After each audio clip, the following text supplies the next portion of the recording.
네, 반갑습니다. 제가 처음 GS 인증 취득 영상을 보니까 2021년도 9월 달에 영상을 올렸더라고요. 그래서 이제 후속 영상을 만들어야 되는데 그동안 차일피일 미루다가 이제서야 3년 후가 된 지금에서야 이제 다시 만들게 됐습니다. 제가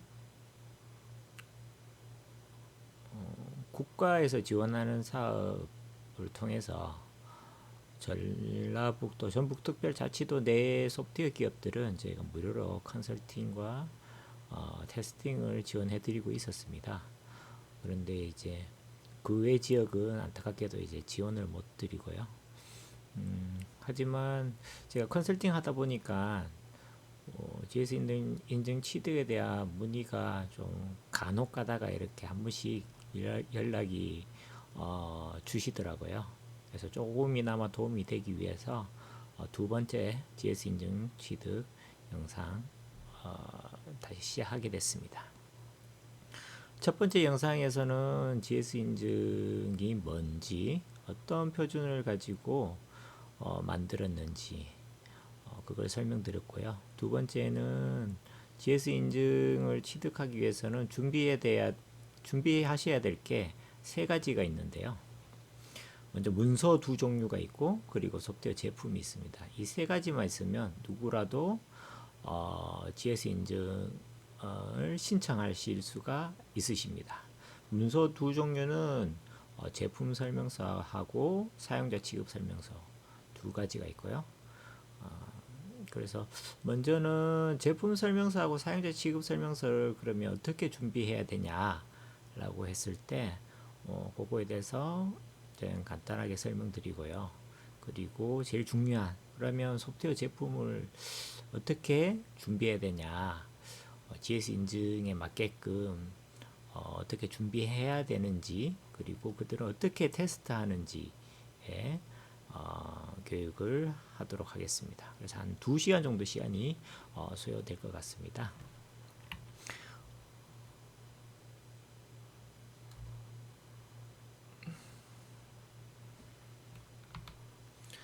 먼저 저는 전주 막과 멋의 고장이죠. 전북특별자치도 전주 정보문화산업진흥원에서 소프트웨어 품질 쪽 컨설팅과 테스팅을 지원해드리고 있습니다. 저도 이제 진흥원 오기 전에는 개발자로 일하다가요. 이제 품질 쪽에 이제 10년 차 넘게 지금 품질 쪽에 일을 하고 있습니다.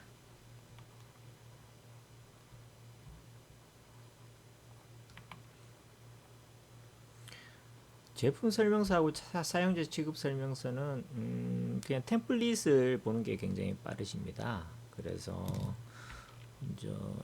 잘 돼 있는 데가 GS 인증 기관 중에 동의대학교,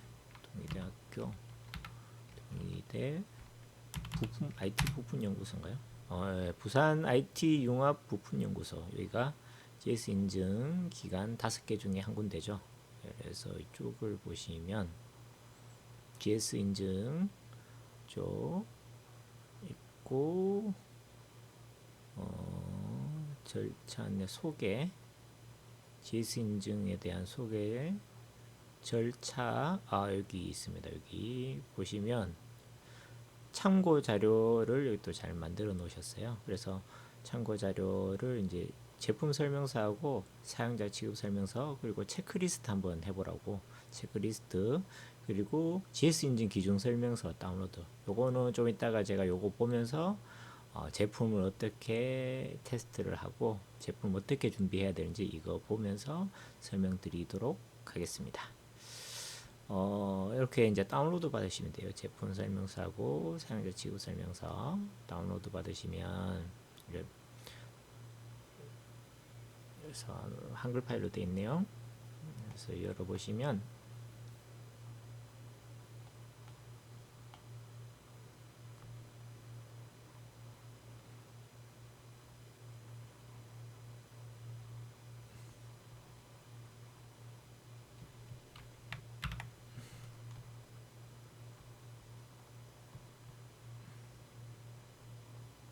사용자 취급 설명서,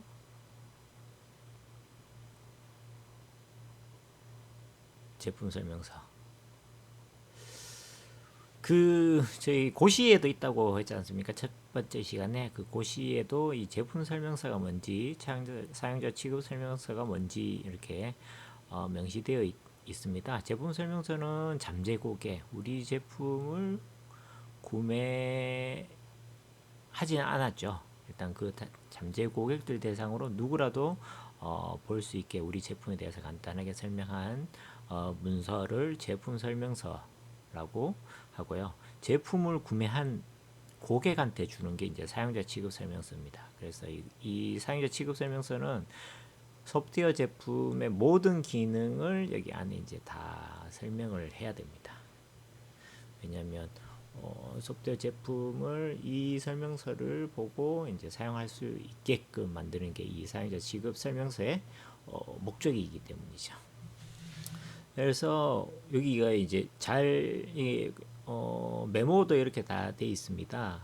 그래서 이 메모를 보시면서 그냥 여기에 이 템플릿 활용해서 작성만 하시면 문서, 제품 설명서하고 사용자 취급 설명서에 대한 GS 인증 기준을 다 만족한다 라고 생각하시면 됩니다. 예, 그래서 여기에 코멘트도 잘 되어 있습니다. 입증 불가능한 문구, 홍보성 문구, 주관적인 문구는 쓰지 마라. 여기서 예로 이렇게 돼 있죠. 효율적으로, 최상의, 손쉽게, 신속하게 최소화할 수 있다. 이렇게는 쓰지 마라. 이런 단어 쓰지 마라 라고 했고요. 그리고 제품 구성도죠. 우리 시스템에 대한 제품 구성도가 나와 있습니다. 그리고 제품에 대한 구성 요소, 출실, 공급업체, 보통 소프트웨어 개발 기업이 제조도 하고 공급도 하고 둘 다 하게 되죠. 그리고 버전명 꼭 작성을 하셔야 되고, 문서 버전명도 여기 꼭 작성해야 됩니다. 문서 버전명.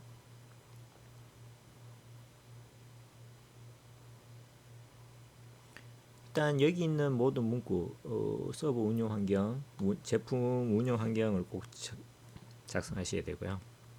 이 안에 있는 모든 내용은 다 작성을 하시는 걸 추천드리고요. 간혹 가다가 우리 제품에 제공하지 않는 기능이 있다라고 한다면 그거는 좀 뺄 수는 있습니다. 뺄 수 있는데 조금 있다가 좀 필수적으로 해야 될 부분과 또 필수사항, 제품 인증 기준의 필수사항과 해도 되고 안 해도 되는 그런 사항들이 좀 있습니다. 필수사항이 아닌 게 있기 때문에 그거는 좀 이따 설명드리도록 하겠습니다. 그리고 사용자 취급 설명서도 이 템플릿 기준으로 쭉 작성하시면 되고, 제품 설명서에 있는 내용 플러스 모든 기능에 대한 설명이 다 포함이 돼야 되고, 특히 여기서 좀 많이 누락하시는 부분이 모든 입력 필드의 유효 범위를 다 작성하셔야 됩니다. 회원가입 이 로그인 기능 같은 경우에 아이디, 패스워드, 비밀번호가 있는데 회원 아이디의 입력값 유효 범위, 비밀번호의 유효 범위 이렇게 작성하듯이 모든 이 소프트웨어 제품에 존재하는 모든 입력값에 대해서 이렇게 다 작성하게끔 되어 있습니다. 그리고 사용 메시지도 메시지 출력 사항에 대해서도 무조건 다 작성하셔야 됩니다. 그래서 등록되지 조건이 이렇게 돼 있죠. 여기 등록되지 않는 아이디를 입력한 상황에서 로그인 버튼 눌렀을 때는 로그인 정보가 정확하지 않습니다 라는 메시지가 출력되게끔 되어 있다. 그런 사용 메시지에 대해서도 다 작성을 하셔야 된다는 거 유념하시길 바랍니다. 색인 꼭 들어가야 되고요. 용어, 약어 꼭 들어가야 됩니다. 자, 여기 있는 이 내용만 보시면 제품 설명서하고 사용자 취급 설명서는 다 이대로만 작성하시면 되기 때문에 그렇게 문제가 되지도 않고요. 설령 문제가 된다고 하더라도 문서는 빨리 이제 수정을 할 수 있기 때문에 결함이 굉장히 좀 그렇게 너무 신경을 많이 안 쓰셔도 된다. 그렇게 심각한 결함은 아니다. 왜냐하면 문서는 쉽게 수정을 할 수 있기 때문입니다. 이렇게 문서 2종 준비는 이걸로 제가 설명을 마치도록 하겠습니다. 그리고 여기 보시면 GS 인증 기준 설명서라는 게 있습니다. 이게 이제 국내에 이제는 총 5개 인증 기관이 있습니다. 그 총 5개 인증 기관이 고시 쪽 검색하면 여기 나와 있는데 GS 인증고시인가요? GS 인증고시 검색을 해볼까요?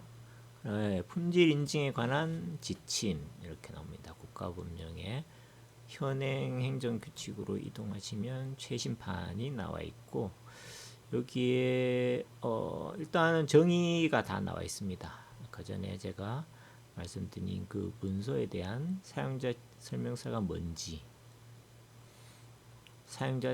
제품 설명서가 뭔지, 사용자 취급 설명서가 뭔지에 대해서 나와 있고요. 총 8가지 특성이 나와 있습니다. 우리는 가장 쉽게 아는 그 기능이 잘 동작하냐가 기능적 합성, 성능 효율성, 성능이 뛰어난지를 또 제시하는 성능의 정도죠. 그리고 호환이 잘 되는지, 타 소프트웨어하고 정보 교환하는 게 잘 되는지, 그리고 다른 소프트웨어를 소프트웨어 환경이 이제 설치되어 있는 환경에서도 잘 동작하는지, 다른 소프트웨어가 이제 부딪히는 일이 없는지 이런 것도 이 호환성에서 보고요. 사용성, 사용하기 편한지를 보는 겁니다. 신뢰성, 이 소프트웨어가 신뢰할 만하냐, 이게는 뭐 버그 없냐, 결함 없냐, 동작하지 이 소프트웨어가 잘 동작하다가 이제 중지되지 않게 하게끔 하는 게 이제 신뢰성, 보안이 뛰어난지. 특히 이 보안성은 좀 중요합니다. 보안성 때문에 GS 인증을 탈락하셔서 다시 또 새로 이제 심사 받으시는 그런 경우가 굉장히 좀 많이 발생하기 때문에 보안성은 좀 제가 또 신경 써서 설명드리도록 하겠습니다. 그리고 유지보수하기 편한지, 변경에 잘 빨리 변경을 잘 할 수 있는지, 유지보수성, 그리고 이식성, 실행 소프트웨어가 주어진 환경, 그러니까 이 제품의 환경, 권장 환경, 하드웨어 소프트웨어에서 잘 동작을 하는지를 본 게 이식성입니다. 이렇게 총 8가지 품질 특성이 있다고 말씀드렸죠. 이게 국제표준 ISO/IEC 25010에 있는 표준 8개고 25023은 이 25010 품질 모델을 어떻게 평가할래? 평가에 대한 방법이 25023 ISO/IEC 25023이라고 말씀드리고 싶습니다. 자, 여기 보면 GS 인증 기간이 있죠. 여기 인증 기간 별표 1과 같다. 별표 1을 한번 볼까요? 여기에 나와 있네요. 총 5개의 국내 기관이 있습니다. 제일 처음에 이제 TTA라고 하는 한국정보통신기술협회, 여기서 가장 많이 하죠. 여기가 좀 저렴합니다. 중소기업 같은 경우에 이제 30% 할인을 해주죠. 한국산업기술시험원 가장 오래된 시험기관이라고 할 수 있는데 2008년도부터 이 2개 기관에서 GS 인증을 했었고요. 2021년도에는 추가로 3개의 인증기관이 추가됐습니다. 그래서 한국기계전기전자시험연구원, 동의대 아까 방문했었죠. 동의대 산업협력단 소속의 부산 IT 부품연구소, 그리고 한국화학융합시험연구원, 총 5개이고, 그런데 여기 보면 인증 대상 소프트웨어 분야라고 해서 이 5개 중에 가능한 우리 제품이 어디에 속하는지를 잘 보셔야 됩니다. 이 분류표에 우리 제품이 뭐 시스템관리 소프트웨어다 그러면 이쪽에 전부 다 가능하겠죠. 그런데 이쪽 TTA하고 KTL 이쪽은 모든 소프트웨어 분야가 다 가능하게 되어 있습니다. 여기 모든 28개인가요? 하여튼 모든 소프트웨어 분야가 다 가능하고 그 외에 3개는 할 수 있는 소프트웨어 분야가 좀 이렇게 정해져 있다라는 거를 좀 확인하시면 될 것 같습니다. 자, 그리고 오늘은 요거로 서로 마치고 제가 설명드리고자 하는 게 이제 바로 이 부분이죠. 여기 품질 GS 인증이 이 등급이 2개가 있습니다. 1등급이 있고 2등급이 있는데요. GS 인증은 무조건 그냥 1등급이다. 2등급이 더 따기 힘들다. 예전에 해안부 관련 소프트웨어 쪽에 인증이 있었는데요. 그게 이제 이쪽 GS 인증에 들어오면서 그게 2등급인데 2등급이 더 따기 힘든다고 합니다. 자, 일단 GS 인증이라고 하시면 무조건 이 1등급으로 생각하시면 되고요. 80점 이상이 돼야 됩니다. 100점 기준에 80점 이상 되셔야 된다는 거. 그리고 인증 기준이 이렇게 있다는 거. 제품 설명서의 인증 기준, 사용자 취급 설명서의 품질 인증 기준.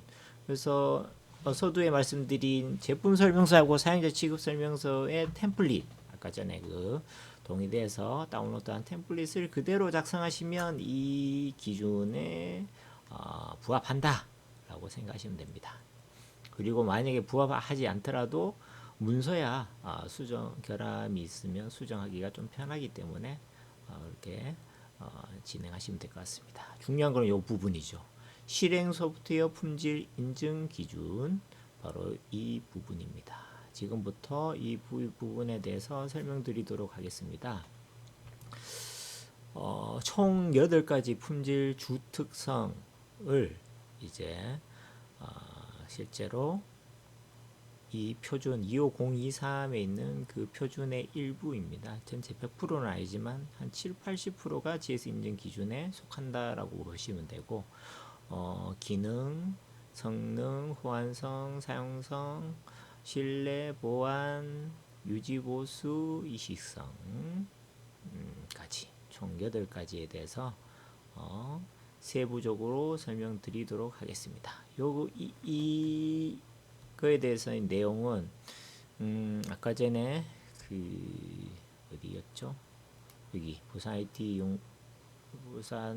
IT 융합 부품 연구소의 여기 GS 인증 기준 설명서를 보고 설명드리도록 하겠습니다.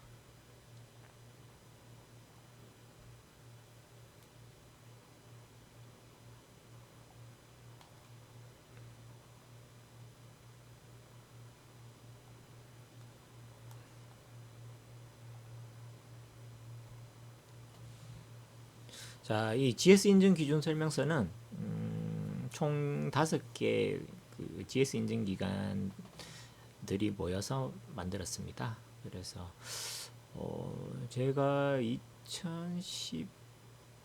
2017년부터인가요? 하여튼 제가 GS 인증 컨설팅 테스팅을 진행하면서 조금 이제 기간마다 조금씩 다른 부분이 있긴 합니다. 그 표준을 가지고 그것을 해석하고 실제로 평가 기준, 평가 모듈을 만들 때 조금씩 이제 그 5개의 기간이 좀 상이한 부분이 있지만 이 제품 설명서를 보시면 거의 이제 좀 많이 도움이 됩니다. 그래서 어느 정도 합의한 부분이 이 속에 들어있기 때문에 이거를 기반으로 제가 설명드릴 거고요. 여기 보면 제품 설명서 이 부분에 대한 인증 기준에 대해서 좀 설명이 되어 있고, 그게 지나면 사용자 취급 설명서에 대한 부분이 나옵니다.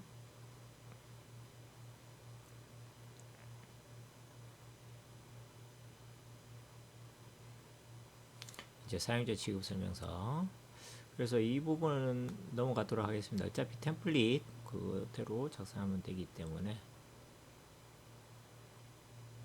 자, 이제 실행 소프트웨어 이제 중요한 부분이죠. 그러면 제품을 어떻게 개발해야 되냐? GS 인증 기준에 통과하기 위해서 기능은 그냥 기능은 잘 동작하면 됩니다. 여기서 중요한 부분이라고 할 수 있는 것은요. 제품 설명서하고 사용자 취급 설명서 등에서 요구되는 모든 기능이 구현되어 있는가를 봅니다. 이게 모든 기능이 구현되어 있는지, 기능 구현성이라고 기능 적합성 내에 이제 부특성이 아까 부특성이 있는데요. 그 부특성 중에 한 개입니다. 기능 구현성이라는 부특성에 있는 내용이고요. 모든 기능, 그러니까 기능이 소프트웨어 제품의 기능이 100개다. 그러면 사용자 취급 설명서의 기능도 100개가 딱 맞아야 된다. 그러니까 취급 설명서에 누락되어 있으면 안 된다라는 말입니다. 그래서 그 부분만 좀 누락 없이 잘 작성해 주시면 될 것 같고요. 기능이 정확하게 동작하는지가 이 두 번째 항목에서 보게 됩니다. 위의 항목은 기능이 구현되어 있는지 커버리지 관점에서 설명을 한 거고, 이 기능 정확성, 이거 부특성 중에 이제 기능 정확성이죠. 이 부분이 이제 기능 정확성 쪽인데, 기능이 정확하게 동작하는가, 1 더하기 1이 2가 정확하게 나오는지를 보는 게 이쪽입니다. 그래서 사용자 취급 설명서에 기술된 예상 결과가 동일한지 확인한다라고 되어 있습니다.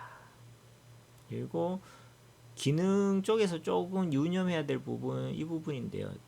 지정된 작업 및 목적 달성을 위해 요구되는 기능을 제공하고 있는가인데요. 여기 보면 이제 예를 들어서 이 부분을 보시면 됩니다. 관리 계정 관리형 소프트웨어의 경우 계정 등록 및 조회 기능은 제공하지만 수정 삭제가 제공되지 않는다면 기능이 충분하지 않다고 볼 수 있다.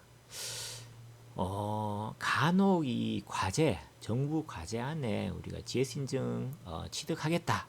그 RFP 그 목표 안에 이게 들어가게 되면 이 GS 인증 기관은 그 과제 안에 이제 이 과제 안에서 그 기간 내에 이 GS 인증 취득하는 게 좀 쉽지가 않죠. 그래서 그리고 비용도 좀 비용도 좀 꽤 이제 비싸기 때문에 그 기능을 빼는 경우가 많습니다. 그래서 과제 같은 거 할 경우, 그래서 너무 많이 빼다 보면 이거에 대해서 여기서 걸리는 거죠.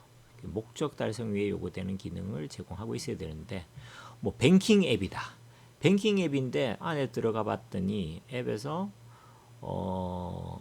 이체 기능이 없는 거예요. 그냥 조회만 가능한. 그거는 뱅킹 앱으로서의 목적을 달성할 수 없는 거죠. 그런 식으로 하지 말라는 겁니다. 그래서 꼭 이 목적을 달성할 수 있는 그 요구되는 기능은 꼭 제공해야 된다.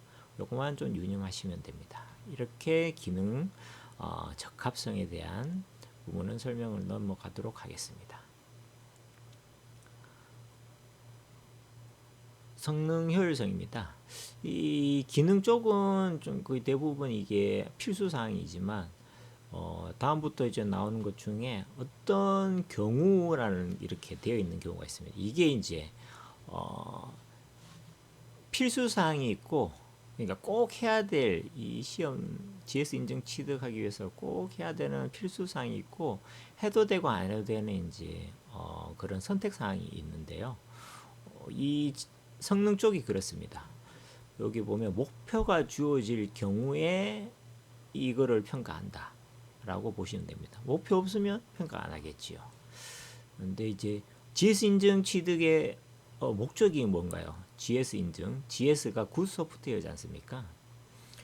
우리 제품이 좋다는 것을 증명하는 그런 인증이기 때문에 보통 성능에 대한 지표는 한두 개 정도는 꼭 넣고, 웹 제품일 경우에는 응답 시간, 응답 속도라고 하는 응답 시간이나 처리율, 그리고 동시 접속자 수, 이런 거는 한두 개 정도는 꼭 넣어라 라고 합니다. 이렇게 주어질 경우라고 하지만, 그래서 먼저 4번 응답 시간, 처리율 등에 대한 목표가 주어질 경우 주어진 목표를 달성할 수 있는가. 그래서 뭐 제품 설명서 부분에 이 응답 시간이나 처리율에 대해서 우리 제품은 어떠한 기능, 어떠한 환경에서 응답 시간이 2초 이내입니다. 라고 이렇게 명시를 해 놓으면 그거대로 잘 성능을 만족하는지를 테스트한다.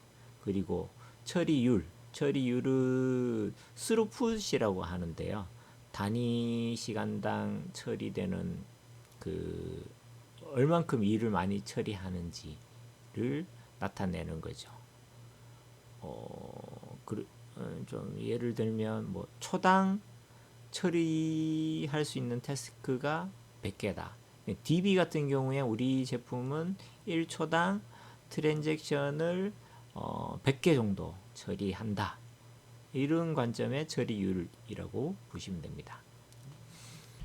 그래서 이 두 가지에 대한 성능, 효율성에 대한 부분이 있고 또 성능 쪽이고요. 이 부분은 프로세스, 메모리 등의 시스템 자원을 효율적으로 사용하는가. 인베디드 제품에서 이 성능 목표치를 많이 사용하게 됩니다. 그래서 프로세스 쪽은 CPU죠. 이렇게 인베디드 제품 같은 경우에는 CPU나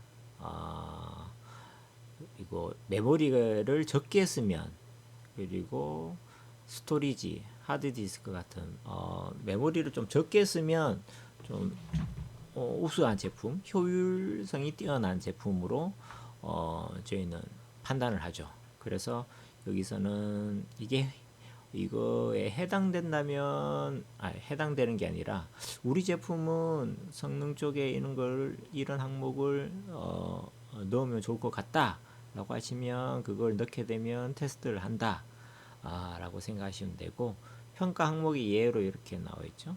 프로그램을 이용하여 작업을 수행하는 경우 자원 부족 현상을 발생하지 않고 장시간 운영하는 경우에도 문제가 발생하지 않는가.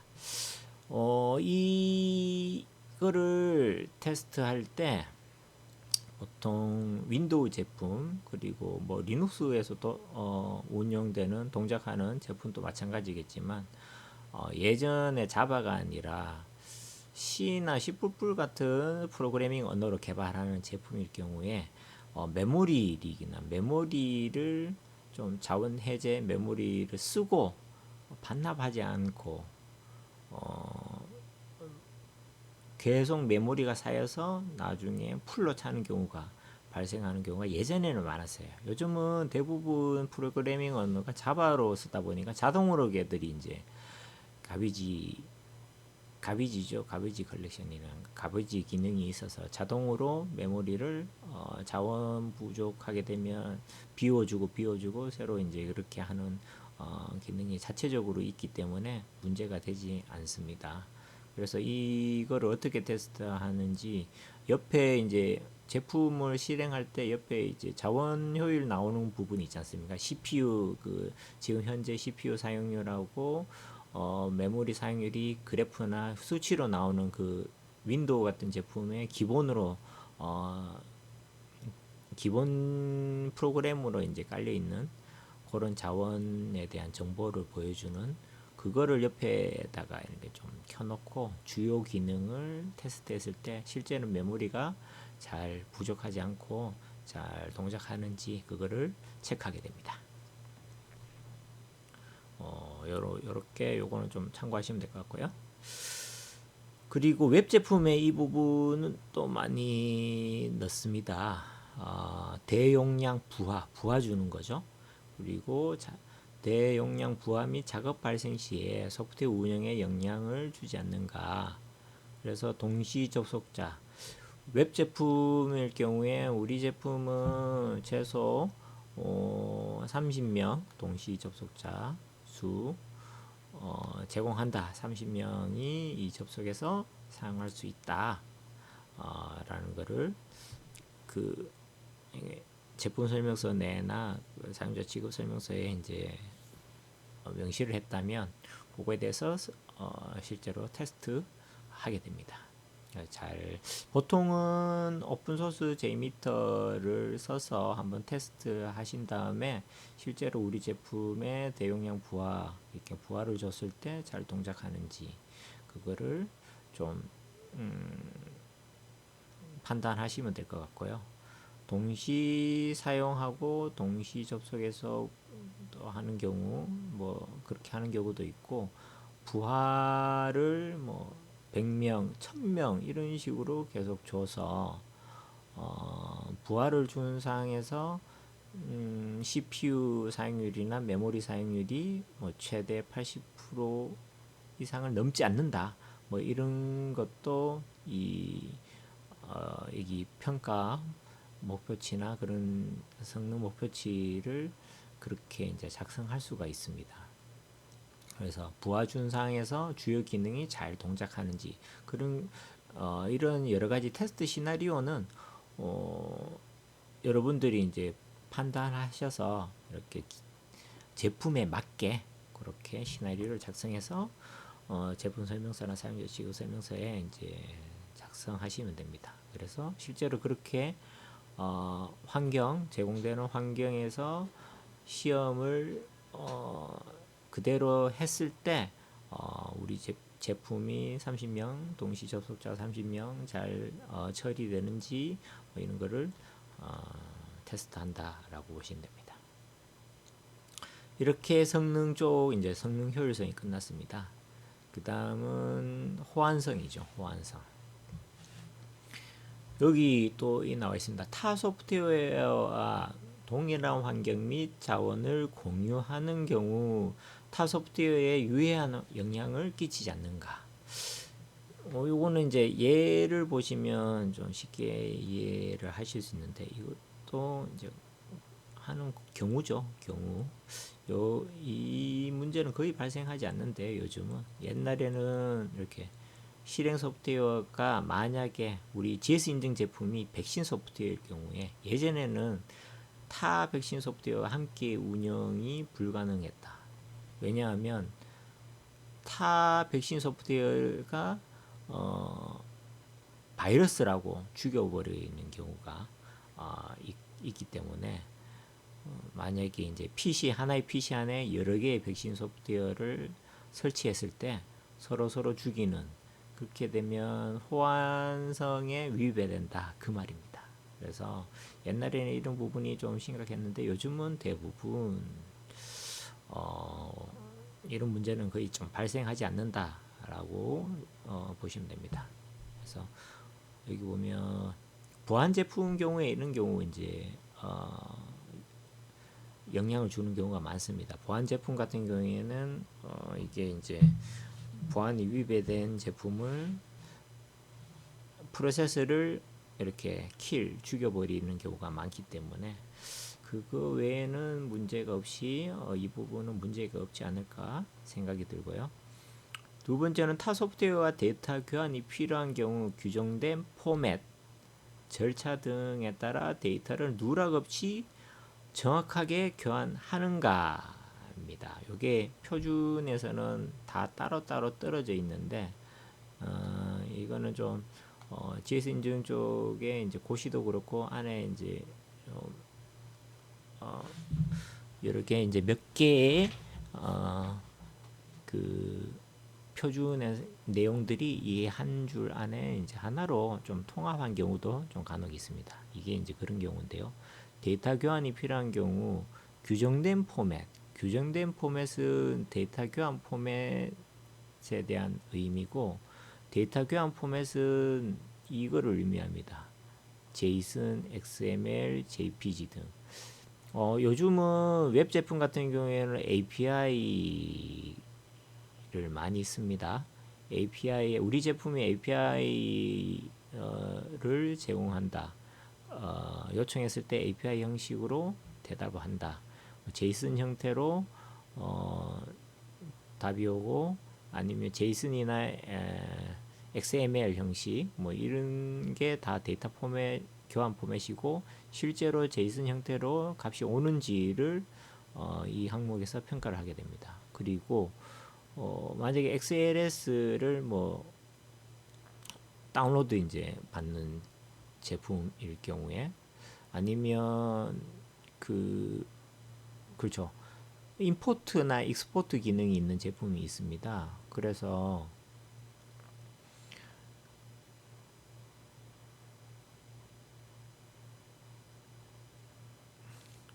고기능 그게 그 제품 자체의 임포트 익스포트는 어찌 보면 타 소프트웨어하고 데이터 교환하는 것은 아니거든요. 그래서 이쪽에서는 타 소프트웨어 쪽, 타 시스템에서 데이터를 전달하는 거에 대해서 이 부분을 테스트하기 때문에 뭐 기업 이 소프트웨어 우리 소프트웨어 제품의 임포트 익스포트를 통해서 뭐 엑셀 형태 그리고 뭐 JPG 형태로 다운로드했다.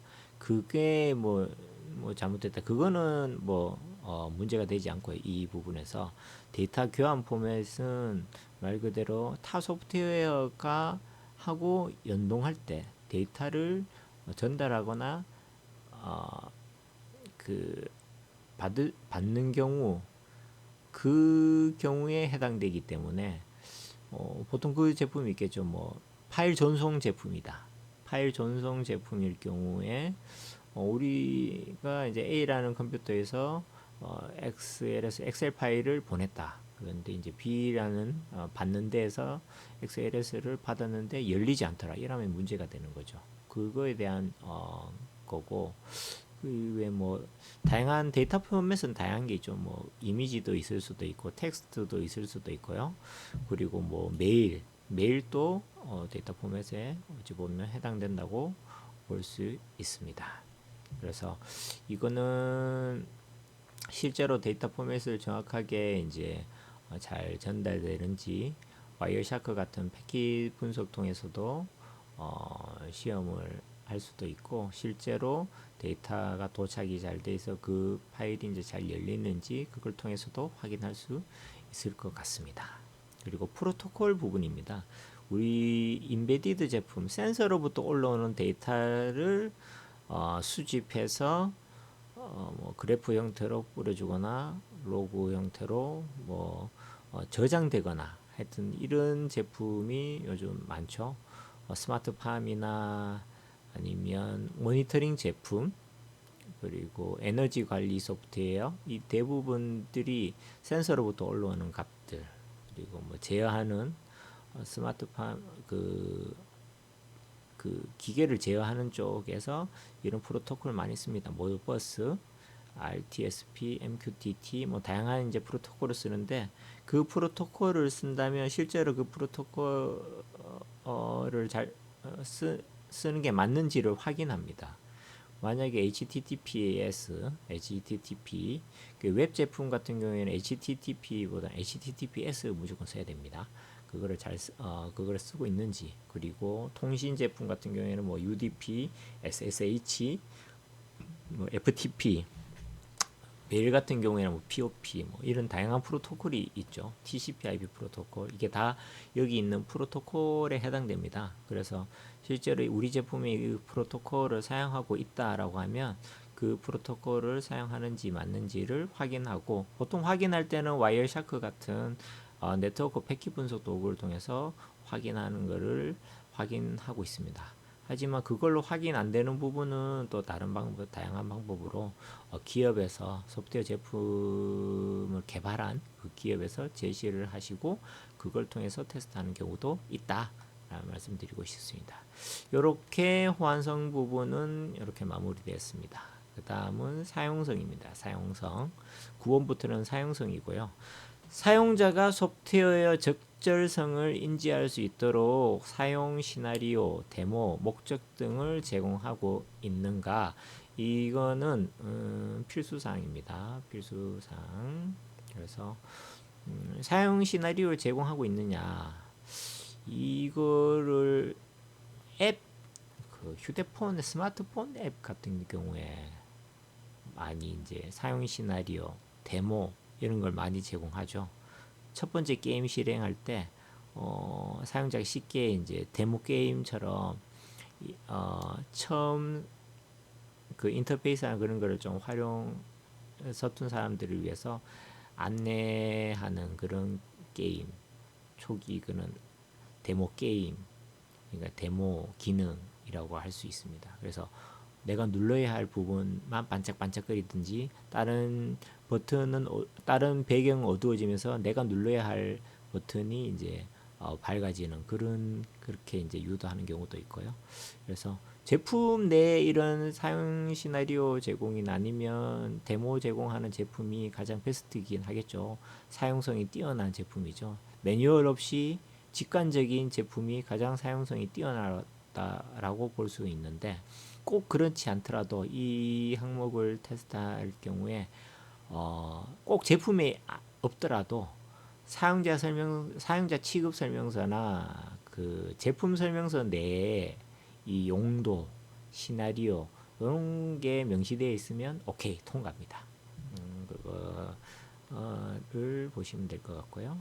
그리고 데모도 있으면 좋겠지만 없으면 이 부분 데모 제공은 뭐 필수사항은 아니지만 그래도 뭐 제품 설명서나 사용자 취급 설명서에 뭐 넣을 수 있으면 충분히 이 부분은 문제가 되지 않는다. 그래서 또 어떤 경우에는 요즘은 제품 설명서나 사용자 취급 설명서를 이제 온라인 유튜브나 그런 데서 이제 동영상이나 또 이 제품 설명서, 사용자 취급 설명서 보내줄 때 같이 그 동영상 파일 뭐 이런 걸로도 많이 이제 제공하는 경우가 있습니다. 거기에도 데모 제공 기능도 거기에 해당될 여기에 해당된다라고 보시면 되고 그런 식으로 제공하더라도 이 항목 이 평가 항목을 통과한다라고 보시면 됩니다. 그래서 뭐 제품 내부의 기능으로 구현되어 있으면 제일 베스트겠지만 꼭 이걸 하기 위해서 시나리오도 데모도 제품 내에 꼭 기능으로 구현할 필요는 없다라는 말씀을 드리고 싶습니다. 이게 또 개발하려면 더 힘들잖아요. 그리고 목적 명시죠. 목적 등을 제공하고 있는가.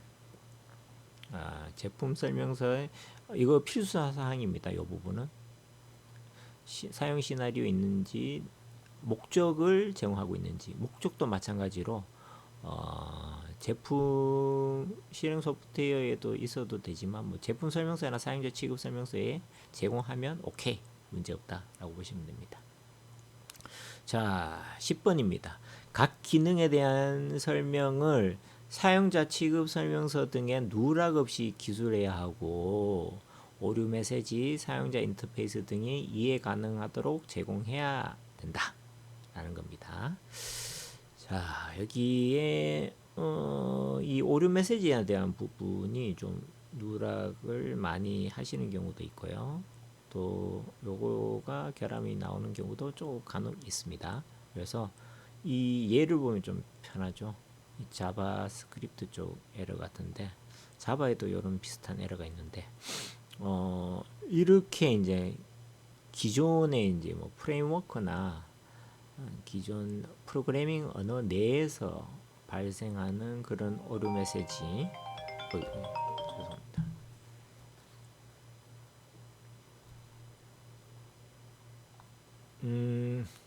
이렇게 이제 오류 메시지 이렇게 뜨면 뭐 어떤 기능을 하다가 이렇게 이제 오류가 날 수도 있죠. 그럴 때 오류 메시지가 이렇게 뜨면 이게 뭐를 의미하는지 모르는 거죠. 아니면 단순한 코드를 이렇게 뜨면 이 코드가 뭐를 의미하는지 왜 오류가 발생하는지를 사용자가 모르거든요. 모릅니다. 알 수가 없습니다. 네. 그래서 이렇게 오류 메시지 쓰지 말라. 이해가 힘든 오류 메시지를 사용하지 마라. 이 오류 메시지가 왜 발생했는지 사용자가 이해를 쉽게 할 수 있는 오류 메시지 작성하라 라는 의미의 이 기준입니다. 그리고 뭐 가장 뭐 잘 쓴다라고 보면 오류 메시지가 왜 이제 원인 그러니까 어떠한 원인에 의해서 이 오류 메시지 오류가 났는지 그리고 해결할 수 있는 방법이 있다면 어떻게 하면 해결할 수 있다 라는 거를 그 메시지 안에 다 포함을 시키면 좀 사용자가 이해하기가 쉽지 않을까 라고 이제 그렇게 하면 작성하면 좋을 것 같습니다. 그리고 각 기능에 대한 설명, 이거는 꼭 누락 없이 기능에 대한 설명을 꼭 작성하셔야 된다. 그 아까 전에 그 기능 적합성 설명드릴 때 말씀드렸죠. 그래서 보통 기능에 대한 설명을 뭐 윈도우 제품 중에 엑셀이나 뭐 한글 프로그램 보면 자체적으로 그 도움말 기능이 있는 경우도 있습니다. 기능에 대한 설명.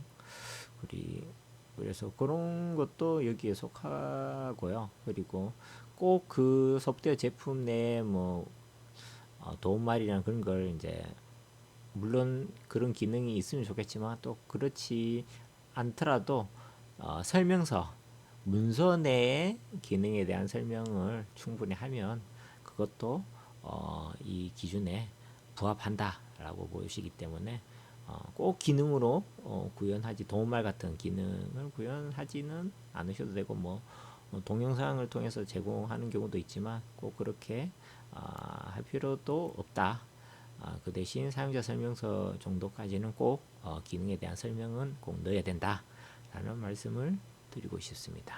그리고 사용자 인터페이스라는 게 말이 있는데 사용자 인터페이스 등이 이해 가능하도록 제공하고 있는가 부분이고요. 사용자 인터페이스는 그거죠.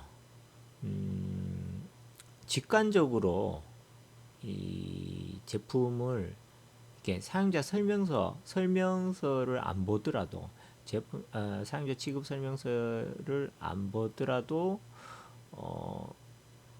이 제품을 쉽게 이 기능을 수행할 수 있게 구현됐다. 직관적 그 아이폰 같은 거 뭐 요즘 안드로이드 폰 같은 거 굉장히 뭐 옛날에는 폰 그 휴대폰이나 그런 거 피처폰 시절에 구매했을 때 굉장히 두꺼운 설명서를 같이 동봉해 줬죠.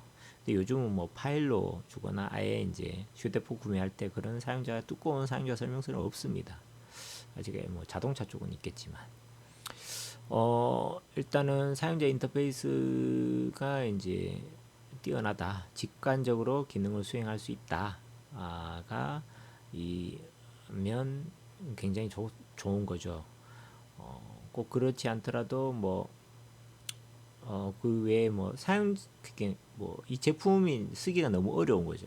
사전 교육이나 뭐 전문가 도움이 필요하다 이라면 직관이 좀 떨어진다라고 볼 수 있습니다. 그렇게 중요한 사항은 아닙니다. 이것도 이제 필수 사항은 아닌데요. 일단은 뭐 직관적인 제품일수록 좋다라는 거를 좀 말씀드리고 싶습니다. 그리고 11번입니다. 계속 사용성 쪽이고요.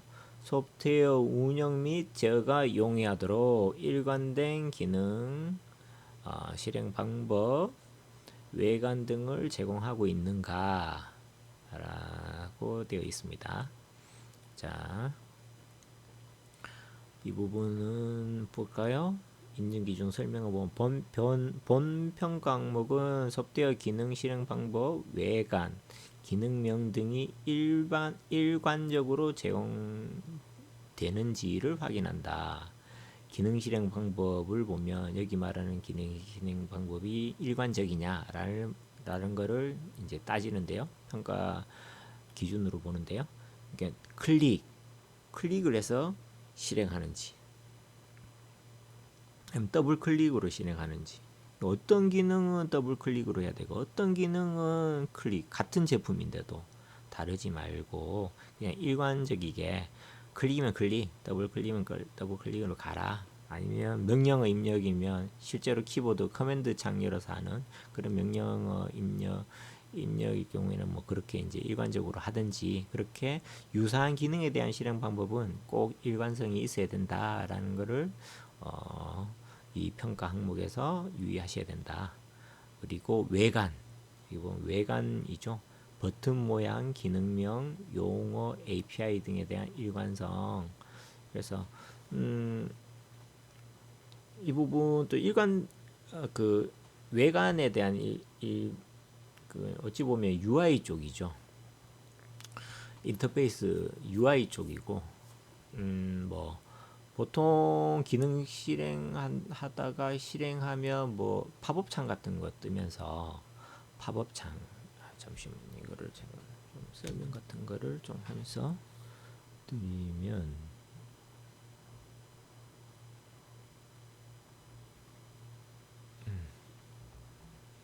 팝업창 이렇게 이렇게 창 뜨면 뭐 여기에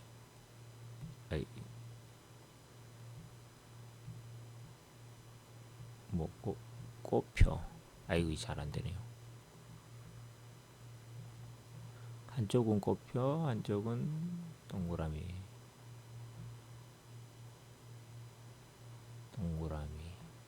꽃표.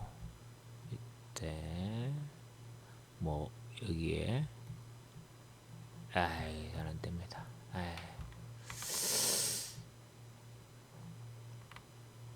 뭐 여기 확인 종류 아니면 종료, 뭐 확인 이런 팝업창이 뜰 때 어떤 때는 이 확인이라는 게 이제 초록색이고 밑에 있는데 어떤 팝업창에는 위에 확인, 또 확인 버튼이 또 빨간색이야. 그렇게 하지 말고 일관성 있게 만들어라는 거고요. 그리고 팝업창 뜰 때 보통 팝업창을 닫기 위해서 꽃표나 뭐 확대하는 그런 이런 기능, 확대 쪽이 이렇게 기능이 있는데요. 확대나 종료하는, 팝업창 닫는, 이렇게 이제 오른쪽에 있거나 뭐 왼쪽에 있을 수도 있고, 그런데 뭐 어떤 때는 여기 있다가 어떤 때는 여기 있다가 그렇게 하지 말라는 거죠. 일관성 있게 이 외관을 좀 가져가라. 버튼 모양이나 기능명도, 기능명 같은 경우에는 그런 게 있습니다. 회원가입이나 로그인 기능일 때 제품 설명서에는 그 로그인 기능이 뭐 영어로 로그인 뭐 돼 있거나, 아니면 제품에는 한글로 로그인이 또 돼 있고, 아니면 그 사용자 입력 쪽에 유저라고 되어 있거나, 아니면 사용자, 아니면 뭐 이메일, 각각 다르게 하지 말고 사용자면 사용자, 유저라면 유저 통일되게, 제품에도 통일, 사용자 그 문서에도 통일, 그렇게 용어 통일하라는 거고, 비밀번호 섰다가 패스워드 섰다가 그렇게 하지 말고, 영어 섰다가 한글 섰다가 그렇게 하지 말고, 용어는 일관성 있게 작성하라 하고 이렇게 제공하고 있습니다. 이렇게 그것만 주의하시면 될 것 같습니다. 자, 소프트웨어 운영 절차, 외관 등을 조절할 수 있는가 부분이고요. 소프트웨어 운영 절차, 외관, 이 부분은 어떤 부분이냐? 네, 12번 소프트웨어의 운영 절차, 외관 등을 조정할 수 있는가 하는데요. 이 운영 절차 조정은 커스터마이징 기능이라고 할 수 있습니다. 기능 맞춤화, 기능 활성화, 비활성화 등 이 부분이고요. 그러니까 기능을 활성화시키든지 비활성화시킬 수 있는, 커스터마이징 할 수 있는 그런 기능이 있다면 여기에 해당되고 실제로 테스트하게 됩니다. 단순히 뭐 사용자 인터페이스에 대한 변경, 그러니까 예를 들어서 뭐 우리 게시판 같은 데 보면 뭐 출력되는 그 게시판 게시글 개수 있잖아요. 뭐 10개로 한다든지 20개로 한다든지 30개로 한다든지, 그리고 뭐 해상도나 뭐 메뉴, 그러니까 UI에 대한 부분은 여기에 해당되지는 않고 기능에 대한 부분을 여기에 해당된다라고 보시면 됩니다. 그래서 실제로 요즘 그 매크로, 그러니까 자동화 제품 같은 경우에 매크로 기능이 있습니다. 실제로 그 안에서 프로그래밍 언어 쓰든지 언어를 기반으로 제품 기능을 자동화할 수 있는 그런 기능이 있다면 여기 해당되고요. 그렇다면 실제로 그거를 평가한다라고 보시면 되고, 만약에 이런 기능이 없다 라고 하면 테스트 안 한다 라고 생각하시면 될 것 같습니다. 그래서 그리고 인터페이스 맞춤화 기능, 이 부분은 여기 보면 사용자별 화면 배치, 색상 변경, 대시보드 구성 변경 기능이 있다면 이 인터페이스 맞춤화 기능에 해당된다. 예, 위에는 기능이고 이 부분은 UI적인 인터페이스. 예, 화면 색상 뭐 폰트 변경도 가능하겠죠. 폰트 크기 바꾸는 것도, 뭐 폰트 색상 바꾸는 거, 화면 색상 그 테마 같은 거 바꾸듯이 그런 기능이 있다라고 하시면 그런 거 여기에 해당되고, 그리고 뭐 모니터링 제품 같은 경우에 대시보드 형태가 구성이 이제 변경이 가능하다 라고 하면 여기에 해당됩니다. 그래서 이 기능이 해당되기 때문에 그거를 평가한다 라고 보시면 되고, 이런 기능이 없다 그럼 평가하지 않는다 라고 보시면 되겠습니다. 자, 13번이고요. 입력장치. 필요한 입력장치를 실행 소프트웨어에서 지원하고 있는가. 그래서 예를 들면 필요한 실행 소프트웨어를 사용하기 위해서 필요한 입력장치를 지원하는지를 확인하게 되는데, 뭐 안내방송 소프트웨어 같은 경우에는 키보드, 마이크, 마우스 지원한다. 뭐 웹 제품 같은 경우에는 키보드, 마우스 제공하겠죠. 이렇게 보통 웹 제품이나 대부분 뭐 데스크탑도 마찬가지로 키보드나 마우스 2개. 만약에 뭐 음성 인식 기능까지 제공한다 그랬을 땐 마이크나 음성 인식 쪽에 입력 장치에 해당된다 라고 보시면 될 것 같습니다. 그래서 보통 입력 장치라 하면 요 세 가지 정도가 다가 아닐까 하고 생각하고, 특히 뭐 웹 제품 같은 게 마우스로 하든지 아니면 키보드 탭탭탭 누르면 이렇게 옮겨가죠. 그리고 뭐 엔터키 누르면 실행되고, 그게 여기에 해당되고 실제로 입력 장치를 잘 지원하는지. 그래서 모든 웹화면이 엄청 많다면 그 모든 거를 다 테스트하는 게 쉽지 않겠지만, 그래도 특정한 그 메뉴에서 탭을 했는데 글로 안 가. 그러면 그걸 결함으로 봅니다. 그러니까 그거는 잘 그런 누락되는 게 없이 잘 작성하시면 될 것 같습니다. 자, 14번. 운영 상태를 파악할 수 있는 정보를 실행 소프트웨어에서 제공하고 있는가. 운영 상태. 이 말은 동작 중인 기능의 진행 상태를 출력하고 있는지, 이렇게 막 빙글빙글 돌아가. 지금 현재 뭐 시간이 좀 걸리는 기능을 실행했을 때 이렇게 프로그레스 바라고 하죠. 이렇게 빙글빙글 돌아가는 거. 요거를 지금 이 기능이 고객이 사용자가 실행한 그게 아직 돌아가고 있습니다. 진행 상태. 그리고 어떤 거는 이렇게 바 형태로, 이게 뭐 어떤 FTP 제품인가요? 파일 전송 프로그램에 이렇게 바가 이렇게 쭉 이렇게 쭉쭉쭉쭉쭉쭉 이렇게 이제 파일 전송 다 돼간다 이렇게 프로그레스 바 형태로는 운영 상태가 나오죠.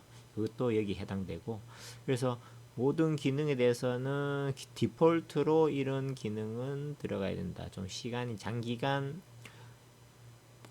이제 어떤 기능을 선택했는데 만약에 삭제 기능을 했는데 화면이 멈춰 있어.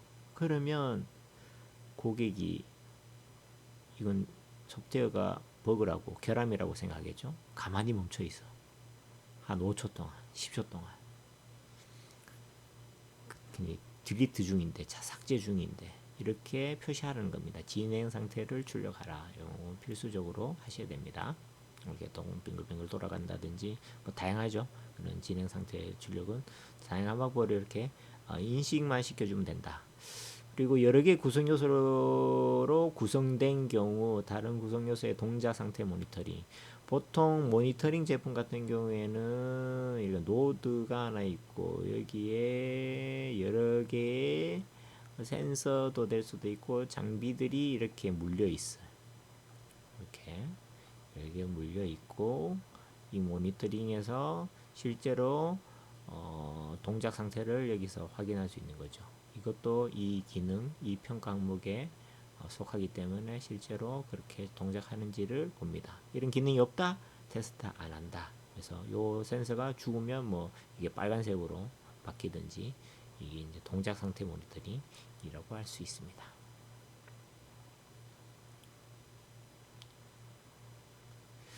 자, 15번.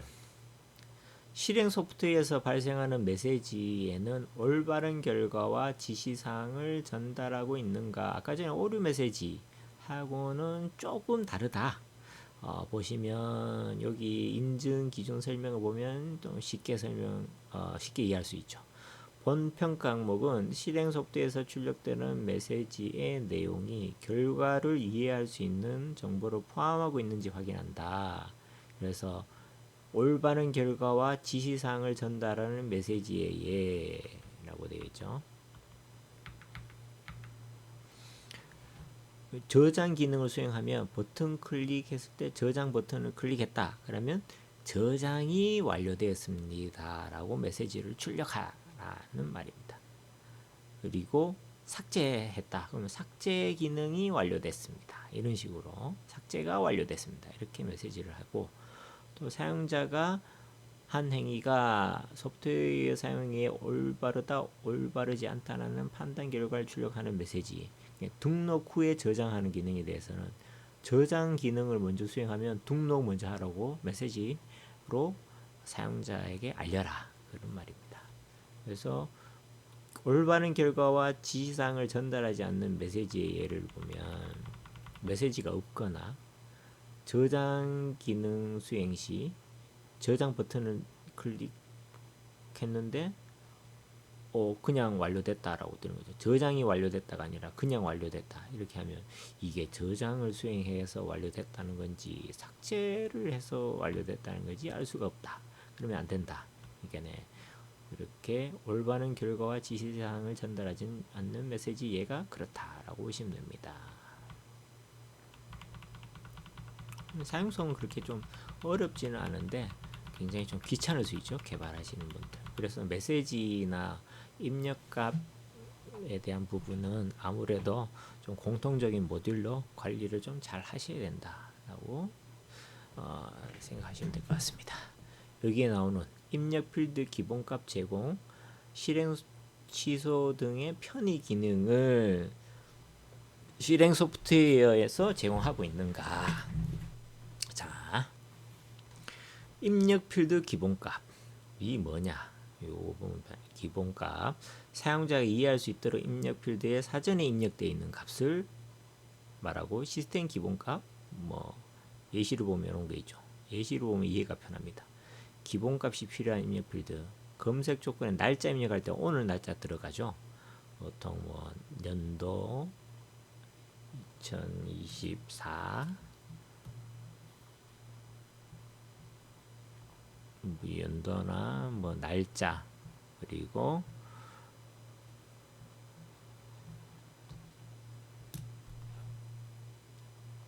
오늘 날짜로 들어가는 거 그리고 뭐 설정 입력 필드가 있다. 설정하는 거에 뭐 이렇게 아니면 라디오 버튼에 뭐 기본 디폴트 값이 들어있다. 이렇게 체크돼서 그리고 포트 번호 같은 경우는 뭐 80 포트 80이 그대로 들어있다.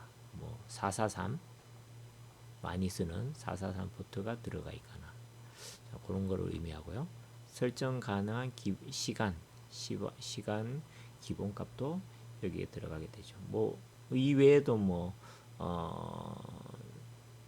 다양한 뭐 숫자 넣는 부분에 이게 많이 좀 해당될 것 같고요. 뭐 수량 부분에 뭐 0이나 뭐 다양하게 뭐 10, 100 뭐 이렇게 들어가 있는 경우도 있고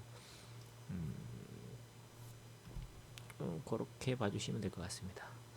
그리고 실행 취소가 필요한 기능, 주요 설정 값을 입력하는 필드, 입력하는 입력 필드, 데이터 입력, 수정 삭제 시 확인 기능.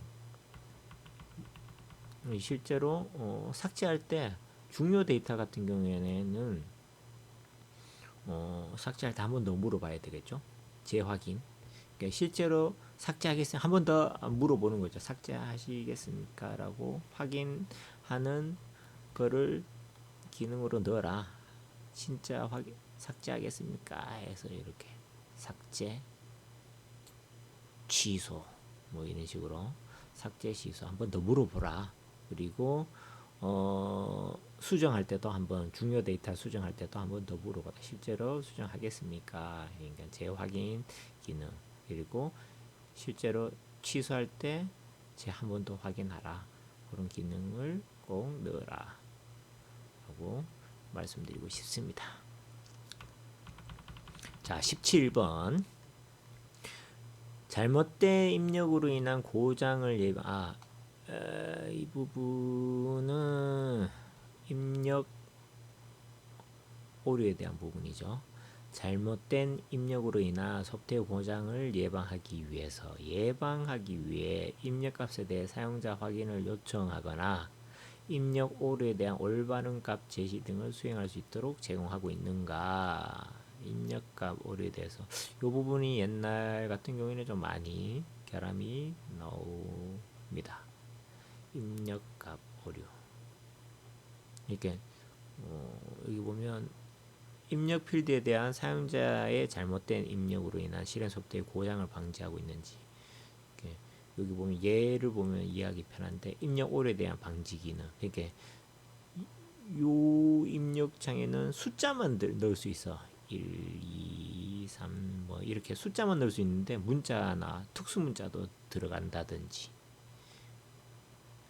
만약 숫자만 입력하게끔 막아 놓으면 되잖아요. 그렇게 입력 오류에 대한 방지 기능을 제공하는지가 여기 보는 거고, 여기가 8자리만 넣을 수 있는데 입력 방지를 안 해서 10만 자, 20만 자 풀려 있는 거죠. 그래서 이걸 옛날 같은 경우에는 많이 테스트한 게 메모장 같은데 특수문자 한 2만 자, 5만 자, 10만 자 컨트롤 C에서 컨트롤 V 입력값에 넣어버리면 시스템이 멈추는 게 지금도 많습니다. 제가 테스트하면 입력값을 무조건 다 컨트롤 C, 컨트롤 V 해서 다 넣고 그냥 저장시켜 버리거든요. 그러면 간혹 가다가 이렇게 뻗어버립니다. 특히 게시판 같은 경우. 그런 경우에 대한 입력값에 대해서 좀 오류 방지는 그러니까 최소, 최대 뭐 이런 오류 방지를 할 수 있는 그런 기능을 좀 넣어라 라고 하시면 되고, 특히 회원 가입할 때 우리 웹 홈페이지 회원 가입할 때 아이디하고 패스워드 넣을 때 뭐 잘못 입력하거나 좀 패스워드가 좀 만약에 8자 이상인데 뭐 7자만 넣다 하면 뭐 더 넣어라 라는 거를 밑에 붉은 글씨로 이렇게 메시지로 알려주잖아요. 그런 게 사용성이 좋다는 거죠. 그래서 뭐 패스워드 같은 경우에는 숫자, 영소, 대문자, 특수문자 포함해서 뭐 세 가지의 형식을 넣어서 8자리 이상 을 넣으라 계속 이렇게 알려주는 거죠. 또 아이디하고 패스워드 같은 거 동시에 넣으면 안 되고, 그런 식으로 좀 오동작 발생하는 그리고 입력 오류에 대한 방지 기능을 좀 제공하면 좋다. 꼭 그렇게 그런 거는 좀 그렇게 평가한다라고 보시면 됩니다.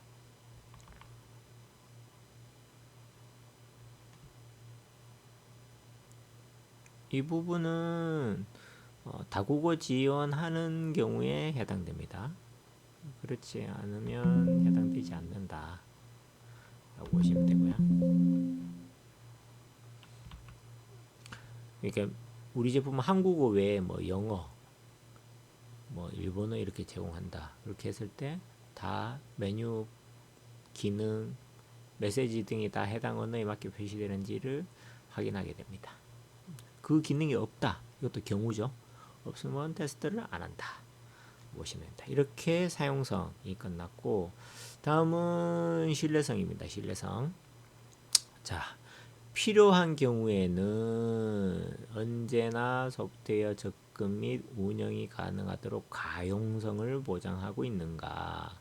본 평가 항목은 GS 인증, GS 평가 기간 내 일정 기간 동안 소프트웨어 실행 불가. 테스트하다가 간혹 결함이 발생해서 크리티컬 결함이 발생해서 더 이상 소프트웨어 실행을 할 수 없다. 그런 경우가 발생하게 됩니다. 그렇게 되면 시간을 측정하죠. 운영 중단 없이 가용성을 보장하고 있는지를 확인하게 됩니다. 어찌 테스트를 하냐? 실제로 GS 인증을 시험을 하게 되면 결함을 어떤 특정 시점에서 시험이 들어가고 일주일 후, 2주일 후 어떤 특정 시점에 결함 리포트, 결함 보고서를 고객 그 기업한테 이제 보내죠. 그래서 언제까지 이 기능 결함에 대해서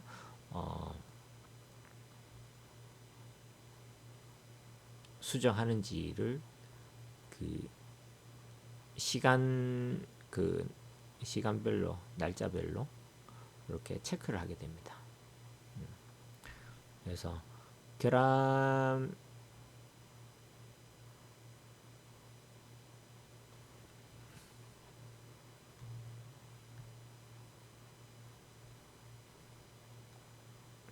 가용성은 가용성 보장하고 있기 때문에 이거는 보통 어떻게 테스트하냐면 결함이 이제 테스트하다 보면 결함이 납니다.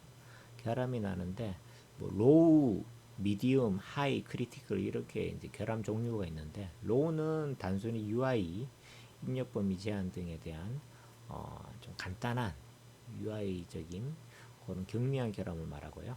미디움은 기능은 동작하는데 그 결과가 기능에 수행한 결과가 예상한 결과하고 다를 경우 일치하지 않는 경우에 미디움을 보고 하이는 결함 중 기능이 이제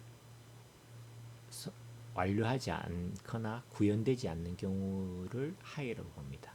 기능이 완료되지 않는 기능을 동작해서 완료가 안 되거나 구현되지 않는 경우를 하이로 보고 크리티컬은 고장이 이제 결함이 발생해서 더 이상 이 소프트웨어를 운영하지 못할 테스트할 수 없는 그런 상태를 크리티컬이라고 보시면 됩니다.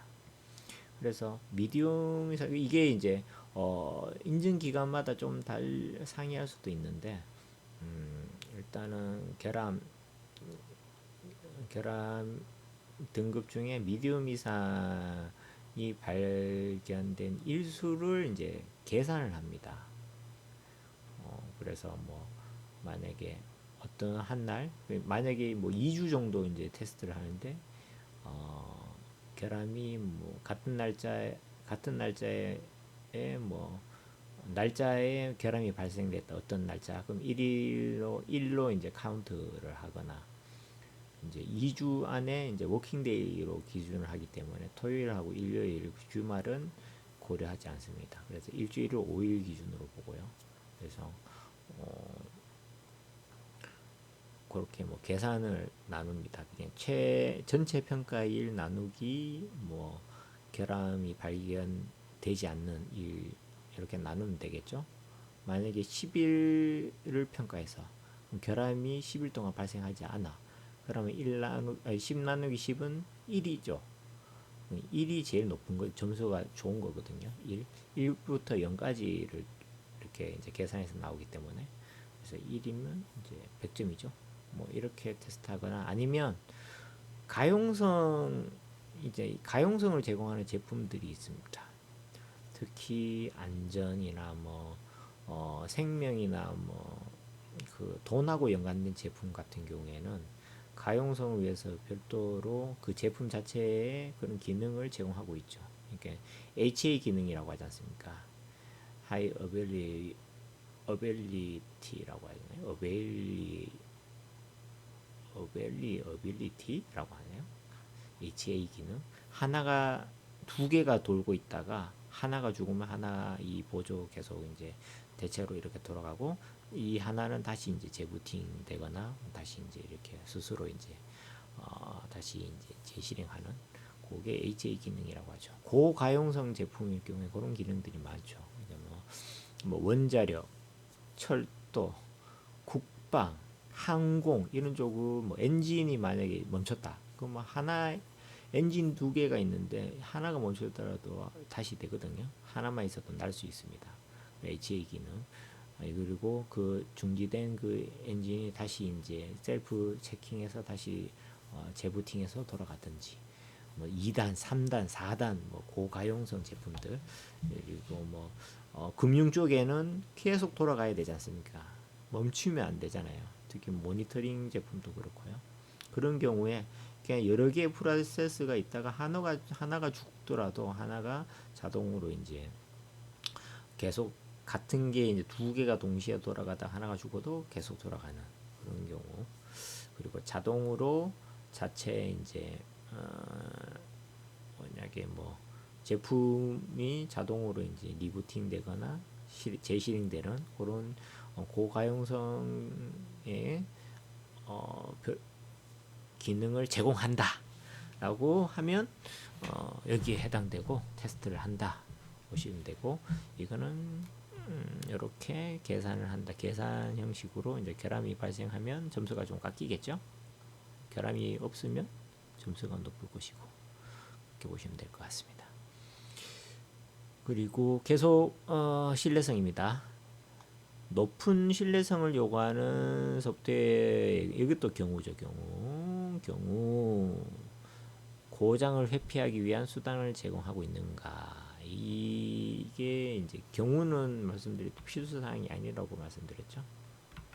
고장 회피 기능이 있는 경우가 여기 해당되고 고장 회피 기능이 없다면 테스트하지 않는다. 고장 회피 기능이 예를 들어서 이런 기능도 고장 회피에 속합니다. 디스크가 가득 찼을 때 실행 소프트웨어가 해당 사항을 감지하고 회피 수단, 회피 수단으로는 사용자 알림, 문자로 알리든지 일단 뭐 팝업으로 이제 뭐 알리든지 아니면 자체적으로 오래된 파일을 자동 삭제하든지 이런 기능이 있다 하면 이 평가 항목에 해당되기 때문에 시험을 하고 평가하고 이런 기능이 없다 고장 회피 기능이 없다 라고 하면 테스트하지 않는다.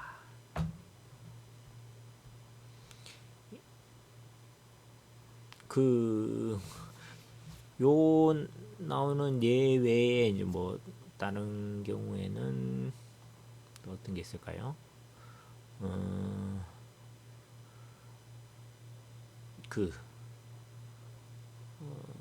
연결 차단, 네트워크에 연결돼서 운영하는 뭐 서버 클라이언트 제품 아니면 구성 모듈이 있어서 모듈 간에 이렇게 연결이 되어 있는데 뭐 이렇게 하는 모니터링 제품이거나 아니면 이 노드가 있다. 그래서 여기에 여러 가지 이렇게 구성 요소가 붙어 있다.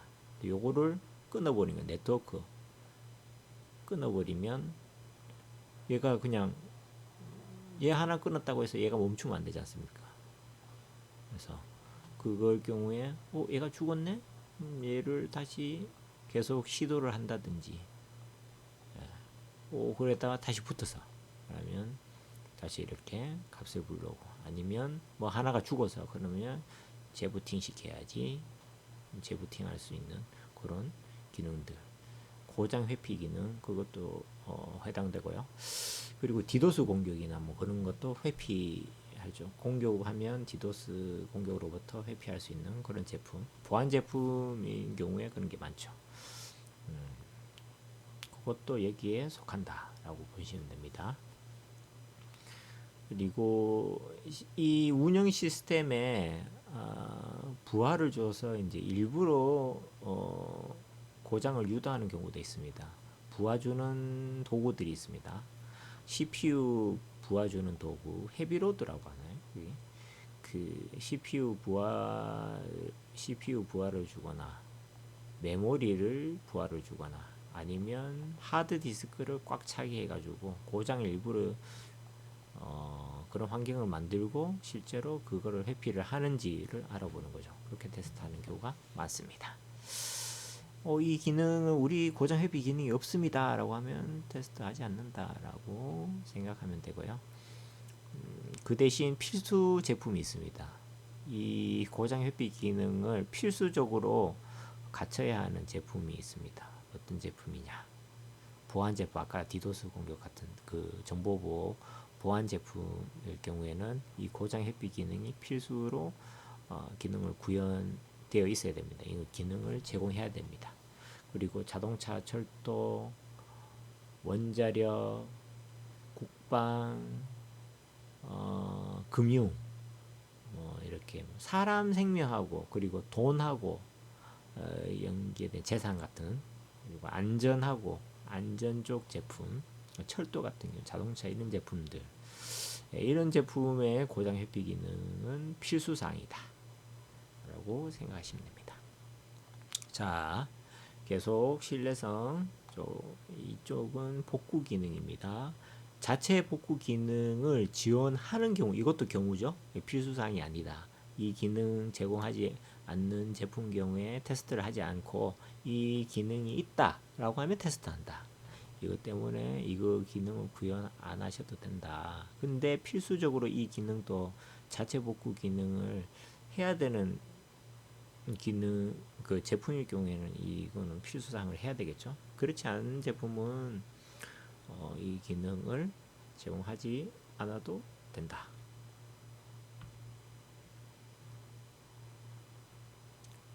자체 복구 기능.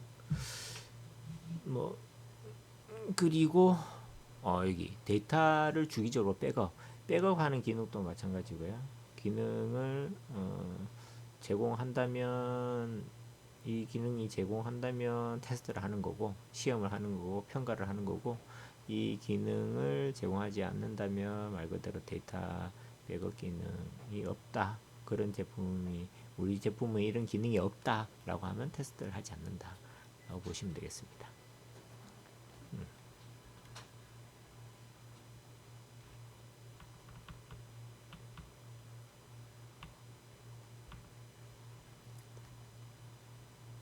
자, 이제 이 부분 좀 신경 쓰셔야 됩니다. 백업이 아니죠. 접근 통제. 이쪽부터 22번부터는 보안성입니다. GS 인증 쪽에 이제 보안성 때문에 GS 인증을 떨어지는 경우가, 다시 그래서 비용 돈 내고 다시 신청해서 다시 받는 경우가 많습니다. 그래서 이 부분 좀 신경 써서 보셔야 되고요. 접근 통제가 필요한 경우, 인가되지 않는, 이거 경우죠, 경우. 이것도 기능을 제공하면, 이런 기능이 있다면 테스트하고 이 기능이 없다면 테스트하지 않는다. 그런데 대부분은 이 접근 통제 기능은 있죠. 여기 보면 로그인, 아이디 패스워드 기반의 로그인 통한 것도 접근 통제라고 보면 되고요. 그래서 그 접근 통제가 있다는 말은 아무나 쓰지 못한다는 거죠. 인가되지 않는 사용자로부터 데이터 접근을 통제할 수 있는지를 봅니다. 그래서 접근 통제 대상이 정의하고 있는 게 보면 특히 웹 제품에 많이 해당되죠. 중요 파일, 중요 데이터, 중요 기능 이런 거에 누구나 접근을 주면 안 되겠죠. 그리고 접근 통제 기능의 예로는 권한을 통한 접근 통제, 보통 관리자 권한, 웹 제품 같은 게 관리자 권한, 그다음에 사용자 권한, 이렇게 나눠져 있죠. 그 권한을 통한 접근 통제가 잘 되는지 테스트합니다. 그 아이디 패스워드 로그인이 잘 되는지, 특정 로그 ABCD 1, 2, 3, 4 이런 걸로 쉽게 로그인 된다 이런 큰일 나죠. 그리고 아이디 패스워드 기반의 로그인 접근 통제 기능, 그리고 URL 주소를 통한 직접 접근. 특히 웹 제품 같은 경우에 로그 아웃을 했어. 그런데 로그인했을 때 URL 주소를 넣었더니 접근이 되는 거야. 그렇게 하면 안 된다. 지정된 IP 또는 맥 주소. 그러니까 맥 네트워크 카드의 맥 어드레스 특정 보안이 좀 민감한 경우에는 민감한 제품 같은 경우에는 이것까지 이런 기능들이 있죠. IP만 지정된 IP만 접근 가능하게끔 만들어주는 방화벽 제품 같은 경우. 맥 어드레스 이 특정 네트워크 카드에 그걸로만 접속했을 때 접근이 되도록 하는 이게 다 이 22번 접근 통제가 필요한 경우에 해당되고 실제로 테스트를 한다. 잘 접근 통제가 되는지 보시면 될 것 같습니다. 로그인 기능이 있다면 무조건 저게 해당됩니다. 이 부분 또 이제 잘 모르셔서 많이 이제 실수하고 이 부분이 만약에 구현이 안 돼 있다면 잘못하면 이거는 구현하는데 시간이 좀 많이 걸리기 때문에 좀 아셔야 됩니다. 데이터 암호화가 요구되는 경우죠. 요구되는 경우 공고되는 암호 알고리즘 강도로 데이터를 암호하고 있는가. 어쨌든 아이디 패스워드 같은 경우 있지 않습니까? 제품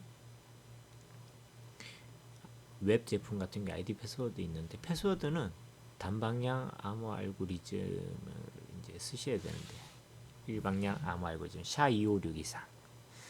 그래서 그거는 여기 암호 알고리즘 키사에 그 검색하면 암호 알고리즘 및 키 길이 이용 안내서라는 게 있습니다.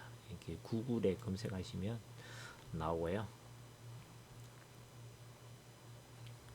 자, 거기 키사에서 만든 이 암호 알고리즘 및 키 길이 이용 안내서 문서입니다. 검색하시면 바로 키사 홈페이지에서 다운로드 받으실 수 있고요. 여기에서 보시면 공고되는 암호 알고리즘에서 이렇게 나와 있습니다. 그래서 여기 보면 대칭키 암호 알고리즘 국내에는 요거를 쓸 수 있다. 시드, 뭐 아리아, LEA 그리고 해시 함수 이게 아까 전에 말씀드린 SHA-256 이상, SHA-224, 224 이상 이렇게 써라. 그리고 공개 암호 알고리즘은 이렇게 이제 쓸 수 있다 하는 거고요. 비밀번호를 대부분 많이 하기 때문에 비밀번호 암호 알고리즘은 여기 보면 해시 함수 일방향, 단방향 암호 알고리즘을 쓰셔야 됩니다. 그래서 여기 보면 보통 SHA-256 이상 쓰시고 이거는 그 외에 솔트 값이라고 해서 좀 더 넣어야 되는 이게 인증기간마다 조금 다른데요. 어떤 인증기간에는 SHA-256 이상 쓰면 오케이 통과하는 데도 있고 어떤 인증기간에는 SHA-256 플러스 솔트 값 SALT 솔트 값 소금을 쳐서 하라. 더 보안 더 강력한 알고리즘 암호 알고리즘을 써라. 그렇게 하는 경우가 있습니다. 그래서 솔트값 쓰시는 거를 좀 추천드립니다. 요거 외에 플러스해서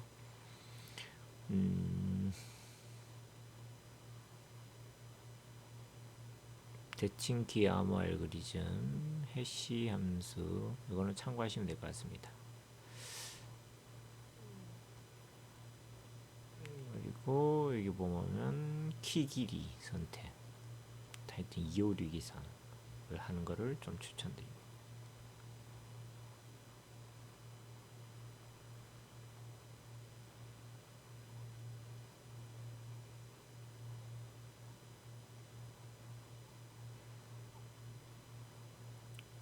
보통 그 웹 제품 같은 경우 로그인 기능이 있으시면 그게 제일 좀 그 부분만 좀 유념하시면 될 것 같습니다.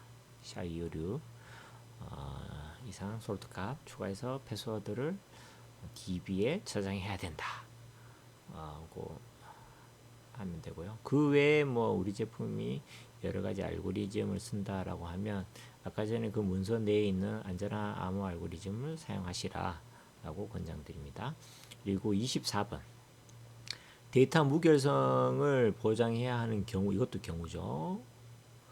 인가되지 않는 접근으로부터 데이터 파손 또는 변경을 방지해야 하고 데이터 파손을 막기 위해서 예방책을 제공하고 있는가 합니다. 그래서 예방책의 예로 해시값 등에 통한 펌웨어 업데이트의 무결성 확인. 얘가 진짜 변경이 되지 않는지 일단 서버 쪽에 실제 그 값하고 이렇게 비교를 한 번 더 하라는 거죠. 무결성 체크라고 하잖아요, 보통. 옛날에 백신 같은 경우에는 그 규칙 값을 가지고 있는 그 데이터, 그래서 실제로 서버 쪽에 체크해서 우리가 이제 어떤 바이러스에 의해서 이게 훼손되지 않았다라는 걸 무결성을 체크하는 그런 기능, 그것도 여기에 해당되는 거죠. 중요 데이터에 대한 쓰기 방지 설정도 여기에 해결책으로 예방책의 예로 이제 들어가 있고요. 중요 데이터에 대한 백업 기능도 마찬가지 이 예방책의 예로 기능으로 인정해주고 있습니다. 그래서 이 경우이기 때문에 데이터 무결성을 보장해야 되는 경우는 특히 이것도 마찬가지입니다. 정보보호 제품에는 필수 사항이고요.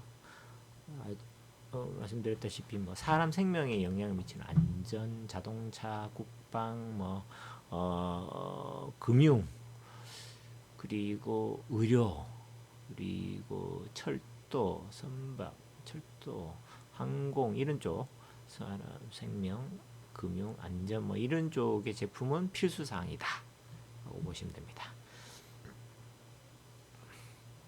보안 쪽 아까 전에 보안 백신 제품이나 보안 제품 같은 경우에는 악성 코드 패턴이죠. 그 코드 패턴이 이제 어떤 바이러스에 의해서 변경되면 안 되기 때문에 무결성 체크라는 걸 하게 됩니다. 정보 보호 제품 경우에 기존의 그런 방화벽이나 뭐 기타 피해 사례를 담은 룰 설정 파일이라고 하나요? 그런 것도 여기 해당되는 거죠. 그래서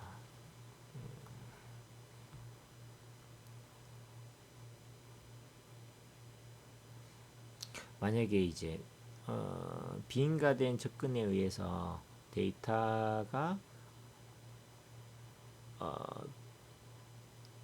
변경되었다, 변경되거나 손상되었다, 잘못됐다 이런 경우에는 사용자에게 알려줘야 되시는 거죠.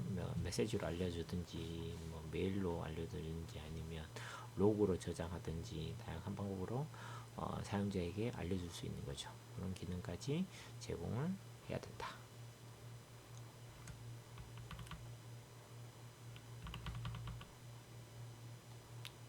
자, 25번 특정 행위나 이벤트 발생에 대한 부인 방지가 요구되는, 이것도 경우죠. 부인 방지 기능을 지원하고 있으면 여기 해당되고, 부인 방지 기능이 뭐냐? 어떤 행위나 이벤트 발생을 나중에 부인할 수 없도록 증명하는. 내가 메일을 보냈어. 상대방이 안 받았대. 부인하지 못하도록 하는 그런 게 기능. 내가 돈을 보내서 이체를 했어. 근데 돈을 안 받았대, 상대방이. 그렇게 부인하지 마라. 그런 부인 방지 기능에 대해서 기능이 있다면 이것도 마찬가지죠. 사람 생명이나 그 정보 보호 제품, 보안 제품이나 금융 제품 같은 경우에는 꼭 이 기능은 필수 사항입니다. 그 외의 제품은 필수 사항이 아니다 라고 말씀드리고 싶습니다. 부인 방지 기능의 예시, 인증서, 전자서명, 간편 인증 이런 것도 다 부인 방지 기능이 되는 거죠.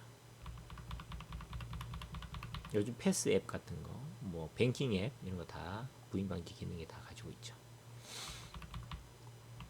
자, 26번 감사 추적이 필요한 게, 이것도 경우입니다. 감사 추적이 필요한 경우, 감사 기록이 필요한 경우 사용자 접근 이력 등을 기록해야 하고 이를 지정된 보유 기간에 따라 안정적인 보관소 저장소에 보관해야 할 수 있는지를 봅니다.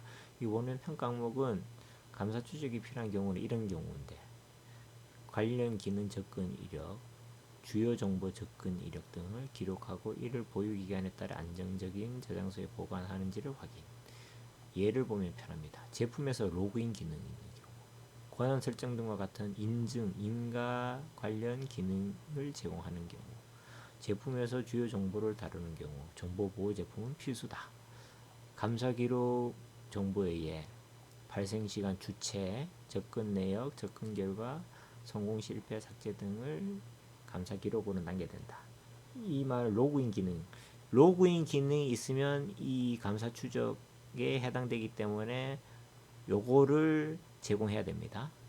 로그 기록을 할 수 있는 기능을 제공해야 됩니다. 로그인을 했을 때 로그인 어떤 아이디, 어떤 IP로 접근했는지,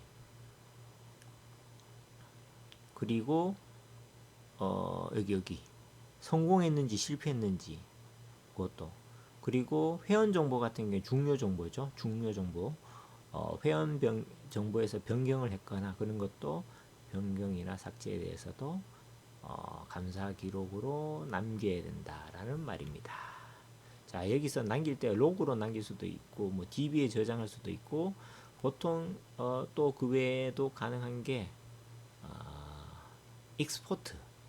익스포트로 해서도 남길 수도 있습니다. 저장 같은 거 할 수 있죠. 감사 추적 기능이 저장소에 보관할 수 있는지.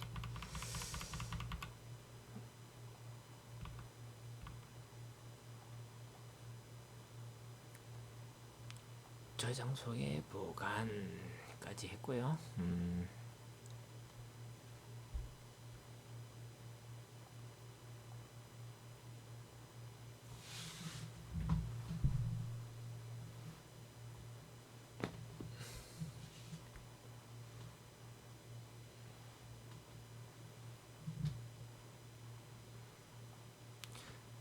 27번 사용자 인증이 요구되는 경우 지정된 인증 메커니즘, 인증 규칙에 따라 사용자를 인증할 수 있는가 라는 거고요. 여기서 말하는 인증 메커니즘하고 인증 규칙 두 가지는 다른 내용입니다.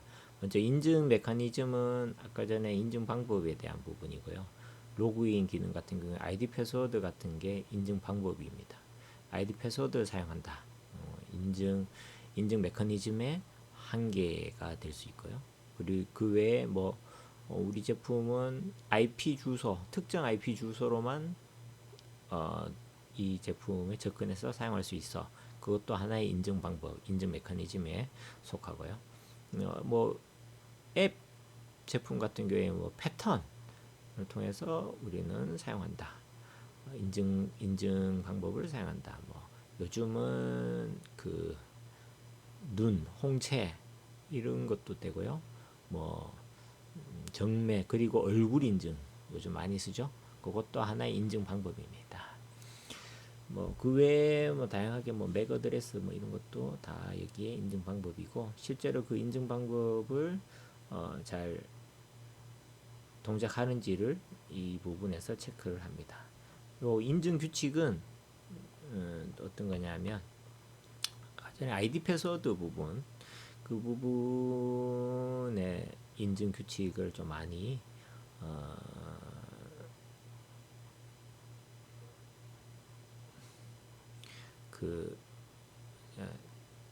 준수하는지를 보는데, 인증 규칙 경우에는 보안 쪽에서는 최소 이제 아이디 같은 경우에는 다섯 자리 이상, 이렇게 아이디 같은 경우에는 문자하고 숫자 구성해서 5자리 이상은 꼭 해야 됩니다. 거기서 쓰면 안 되는 그 단어 아이디로 쓰면 안 되는 것 중에 이제 예약어라고 하죠. 어드미니스트레이터, 그리고 루트, 시스템, 유저 이런 거는 될 수 있는 대로 쓰지 마라. 레저베이션, 예약어는 쓰지 마라 라는 거고요. 그리고 패스워드 생성 규칙은 요즘 영어 소문자, 대문자, 특수문자, 숫자 등 요런 거를 3개 정도 섞어서 종류 3개 정도 섞어서 8자리 이상, 9자리 이상 많이 하면 좋습니다. 일단 뭐 8자리, 9자리 정도 이상을 패스워드 생성 규칙으로 하고 여기서 패스워드는 아이디하고 똑같으면 안 된다 라는 거를 꼭 인지해 주시기 바랍니다.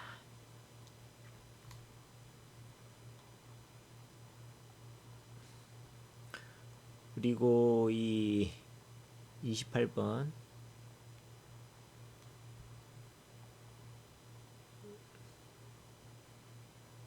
아이디하고 패스워드 생성 규칙을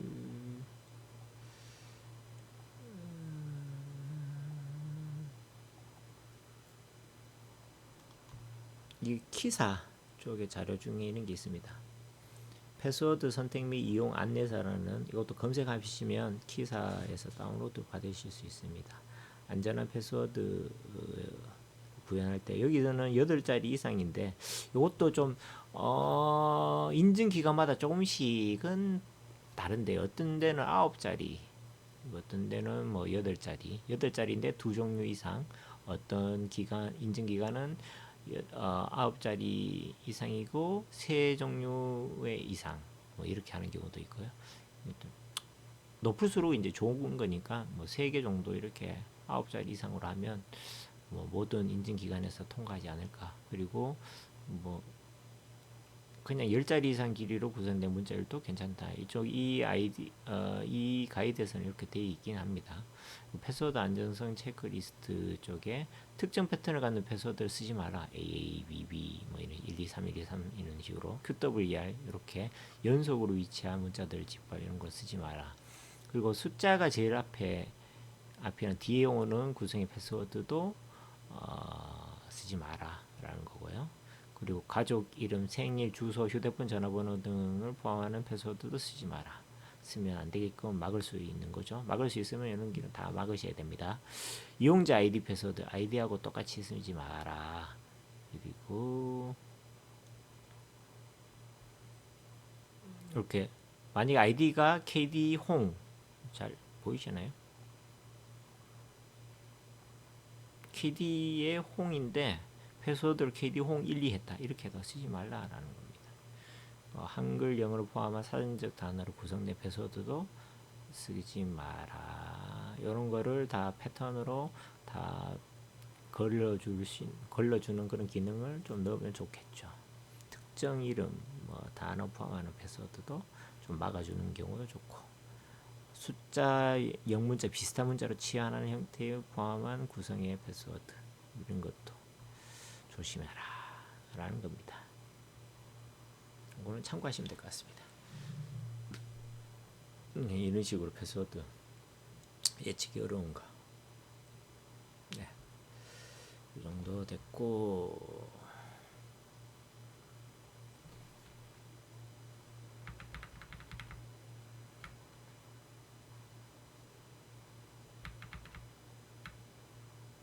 자, 이 부분 고장 원인을 분석하거나 수정해야 할 부분에 식별할 수 있도록 시스템 로그 진단 기능을 제공하고 있는지를 보는 거고요. 여기 보면 로그 예로 시스템 로그, 에러 로그, 네트워크 통신 로그 기능이 제공하고 있다면 이거를 보통 우리 유지보수 이쪽은 이제 28번부터는 어찌 보면 유지보수에 해당되는 부분입니다. 지금부터 이거에 앞서서 보안 쪽이 좀 누락된 부분이 있는데 표준에는 이제 안 나와 있지만 필수적으로 하는 부분이 있습니다. GS 인증 기관에서 SQL 인젝션하고 크로사이드 스크립트 그 부분은 무조건 테스트를 한다. 그 외에 또 하나 더 추가적으로 말씀드리면 로그인 기능이 있는 경우에 아이디 패스워드를 잘못 입력하는 경우에 아이디가 틀린 아이디를 넣었을 때 아이디가 틀렸습니다. 비밀번호가 틀렸을 때 비밀번호가 틀렸습니다. 이렇게 하지 말고 아이디 또는 패스워드가 잘못됐습니다. 아이디가 잘못됐든 패스워드가 잘못됐든 구분하지 않고 항상 동일한 메시지를 출력해야 됩니다. 아이디 또는 패스워드가 잘못되었습니다 라고 하셔야 됩니다. 이 부분은 필수입니다. 그래서 뭐 접근 통제 크로스 사이트 스크립트 SQL 인젝션은 보통 인증 기관에서는 자동화 테스트 도구를 씁니다. 유료 버전인데요. 어떤 기관에서는 어큐네틱스라는 제품,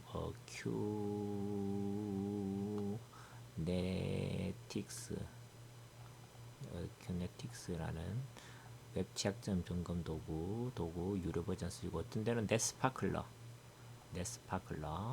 쓰는 경우도 있고요. 우리 회사에서는 뭐 OWASP 잽으로 한번 테스트를 해보시는 게 좋습니다. 오픈소스로 SQL 인젝션이나 크로스 사이트 스크립트 정도는, 그리고 뭐 수동으로 입력할 수도 있고요. 그렇게 꼭 그 보안 쪽에는 그것도 테스트를 하셔야 된다. 특히 입력란에서는 그런 SQL 인젝션 크로스 사이트 스크립트를 넣어서 좀 테스트를 해보셔라 라고 말씀드리고 싶습니다. 자, 이제 유지보수성 들어갑니다. 유지보수하기 좋은지. 그래서 보통 한 달에 한 번씩 유지보수하러 가면 보는 게, 이제 개발자들이, 유지보수 담당자들이 보는 게 이거죠. 로그 보죠. 시스템 로그를 봐서 한 달 동안 문제가 없었는지, 그리고 진단 기능이 있다면 이것도 유지보수의 기능에 해당된다. 그래서 평가를 한다 라고 보시면 되겠습니다. 그래서 로그 에러는 시스템 로그, 에러 로그, 네트워크 통신 로그. 근데 이런 기능이 없는 제품의 경우도 있어요. 없는 제품 같은 경우에는 제외한다라고 보시면 되고요. 근데 이제 로그인 접근 통제 기능이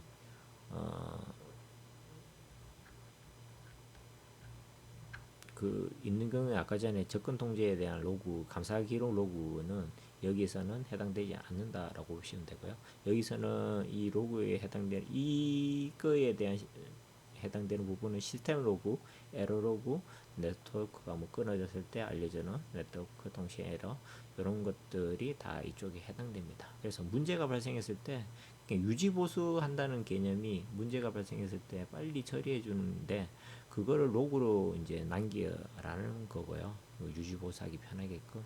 그래서 이 기능은 웹 제품은 기본적으로 이 제품은 이런 기능은 제공해야 된다라고 보시면 되겠습니다. 그래서 진단 기능이 있는 경우에도 여기에 해당된다라고 보시면 됩니다.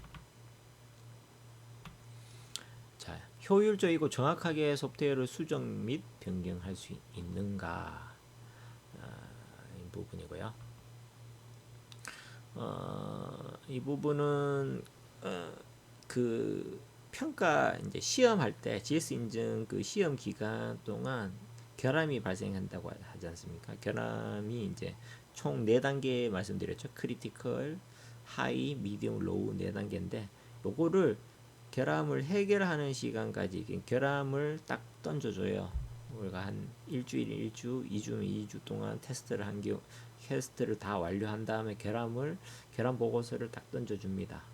기업한테 딱 줍니다. 신청 기업한테 주고요. 크리티컬은 5일이니까 하루를 8시간으로 쳐서 8, 5, 40시간 내에 수정을 해야 되고요. 하이는 4일, 미디엄은 3일, 24시간, 8, 3은 24, 로우는 2일, 이틀, 16시간 안에 수정을 완료해야 됩니다. 그래서 시간별로 계산을 해서 점수화한다라고 보시면 됩니다. 네, 여기서 설명드리고 싶은 거는, 결함이 나는데 크리티컬 하이는 무조건 다 수정하셔야지 됩니다. 그래야지 인증위원회에 올라가서 통과할 가능성이 매우 높습니다. 미디움도 웬만하면 다 수정하시라고 권장드리고 싶지만, 미디움 한두 개 정도, 뭐 3, 4개 정도는 좀 있어도 뭐 괜찮을 수 있습니다. 80점 이상 되면 되기 때문에. 그 대신 크리티컬이나 하이는 무조건 다 인증위원회에 올리기 전에 이제 시험자가 얘기할 겁니다. 이 상태로는 못 올린다. 이걸 다 수정해야 된다. 그래서 문제가 될 수 있다. 아니면 다음에 다시 뭐 재신청하라. 뭐 그렇게 뭐 얘기할 수 있겠죠. 일단은 이 변경 효율적이고 정확하게 소프트웨어를 수정 변경할 수 있는다. 라는 거를 그렇게 테스트한다. 예상 소요 시간 내에 정확하게 변경되는지를 평가한다. 라고 보시면 됩니다. 그리고 변경을 잘 했는지 확인하는 거죠. 그 시간, 그 결함 해결하는 시간을 주고, 그거를 다시 이제 패치하는 시간을 줍니다. 패치 이제 한 다음에 그 결함이 다 수정이 다 됐는지 테스트하게 됩니다. 그래서 이것도 점수와 계산해서 완료된 개수 그리고 결함에 대한 개수를 이제 평가해 가지고 계산해서 이제 추가적으로 또 발생했는 경우도 이제 또 나올 수 있기 때문에 전체 결함수 대비해서 그런 거를 좀 계산화해서 한다라고 보시면 됩니다. 그리고 이 부분 자체 시험 기능을 제공하는 경우죠. 이것도 자체 시험 제공하면 이 부분을 테스트하는 거고, 제공하지 않는다면 테스트하지 않는다라는 겁니다. 자체 시험이라는 거는 우리 가장 쉬운 거는 뭐 서버 요거 예를 많이 드는데 뭐 센서 같은 거 이렇게 연결돼서 이거는 뭐 얘를 막 시험하는 거, 얘가 잘 연결되는지 시험하거나 뭐 리터닝 시험하거나 아니면 모듈이 여러 개의 모듈로 돼 있어서 그 모듈당 얘가 하나의 제품인데 여러 개 몇 개의 모듈 분석 제품 같은 경우에 뭐 어떤 거를 뭐 막 돌아가는 거죠. 뭐 DB도 돌아가게 되고 뭐 어떤 거 분석하는 거, 뭐 어떤 거 보고서 만드는 거 막 여러 개 모듈이 돌아가는데 그거가 잘 이제 동작하는지 점검하는 그런 기능도 자체 시험 기능. 그러니까 자체적으로 시험하는 기능이 있다라면 여기 해당되고 기능이 없다면 해당되지 않는다라는 걸 말씀드리고 싶습니다. 프린터 제품 같은 프린터 보통 테스트 한번 하잖아요. 프린터 테스트 잘 프린터가 잘 이제 드라이버 설치돼서 잘 동작하는지 테스트 인쇄 버튼을 누르는 것도 자체 시험 기능에 속한다고 볼 수 있습니다. 자, 그리고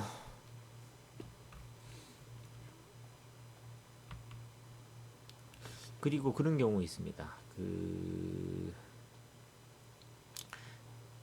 시험이 독립적으로 실행할 수 있는지를 보는데 이거는 센서 제품 같은 경우에는 이제 우리 보통 스톱이라고 하는데요.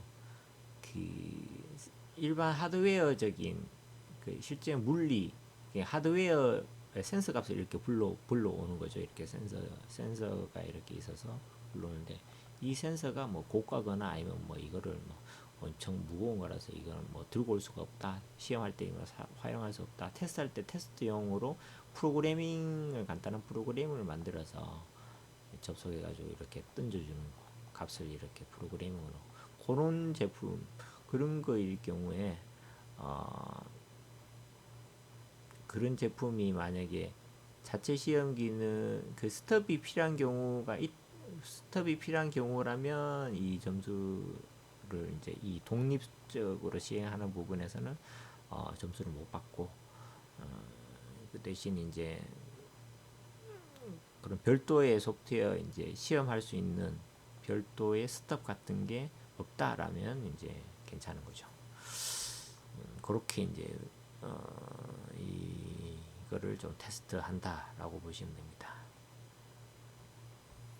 그래서 다시 말씀드리지만 자체 시험을 제공하는 경우에만 해당된다. 그러니까 자체 시험 기능이 제공하지 않는다.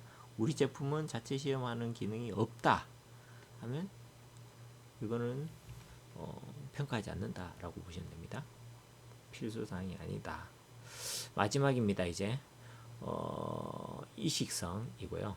하드웨어, 시스템, 소프트웨어 등 제시된 환경에서 소프트웨어가 정상적으로 적용할 수 있는가 이건 필수사항입니다. 그 제품 설명서나 사용자 설명서에 그 제품 운영 환경을 적게끔 되어 있습니다. 하드웨어 우리 인텔 뭐 i3 뭐 몇 기가 이상, 뭐 메모리 16기가 이상, 하드 디스크 2테라 이상 뭐 이런 식으로 적게끔 되어 있고, 소프트웨어도 소프트웨어의 스펙을 적게끔 되어 있습니다. 뭐 톰캣 6.3, 뭐 아파치 아니면 DB는 MySQL이나 포스트그레 SQL 뭐 몇 점 몇에 동작한다 이런 걸 적게끔 되어 있는데, 그거에 대해서 잘 동작하는지 하드웨어 상에, 그리고 소프트웨어 그 운영 환경에서 잘 돌아가는지. 우리 제품은 뭐 윈도우에서도 돌아가고 리눅스에서도 잘 돌아간다. 운영체제 두 개에서도 이렇게 가능하다라면 그것도 테스트를 한다라고 보시면 됩니다. 그래서 뭐 필수 사항이다. 하드웨어, 소프트웨어 등. 자, 사용자가 소프트웨어 설치하는 경우 우리 뭐 MS 오피스 그 사용자가 설치하잖아요. 설치가 잘 동작하는지, 설치 잘 되는지, 실제로 시간 같은 거 측정해서도 설치 시간도 측정합니다. 한글 프로그램 같은 경우 여기 해당되는 거겠죠. 아니면 보통 하드 서버하고 같이 내장돼서, 소프트웨어가 내장돼서 사용자에게 판매하는 경우에는 여기에 해당되지 않습니다. 그래서 그런 경우에는 그 판매 제공하는 제공회사에서 설치를 해줍니다라고 제품 설명서나 사용자 설명서에 명시를 해야 됩니다. 마지막입니다. 동일한 환경 및 목적으로 사용되었던 소프트웨어를 대체하는 경우 대체 전 소프트웨어에 사용되었던 기능 및 데이터가 대체 후 소프트웨어에 사용될 수 있는가, 이 부분은 이전 버전 소프트웨어에 존재하는 경우, 그러니까 만약에 한글 95 있고 한글 2024 버전이 있다면 95 버전의 HWP 파일이 2024에도 잘 열려야 된다 라는 그 말이고요. 그리고 한글 95 버전에 있는 주요 기능들은 2024에도 존재해야 된다 그 말입니다. 그래서 보통 GS 인증 1.0으로 시작하는데 버전 1.0인데 우리 제품이 내용이 좀 추가되거나 업그레이드 돼서 2.0으로 테스트를 하신다 라고 했을 때 해당되지, 1.0이면 여기에 해당되지 않는다 라고 보시면 됩니다. 예, 이렇게 제품을 어떻게 평가하는지 평가 기준에 대해서 알아봤습니다. 예, 그러면 이상으로 이번 교육은 마치도록 하겠습니다. 수고 많으셨습니다.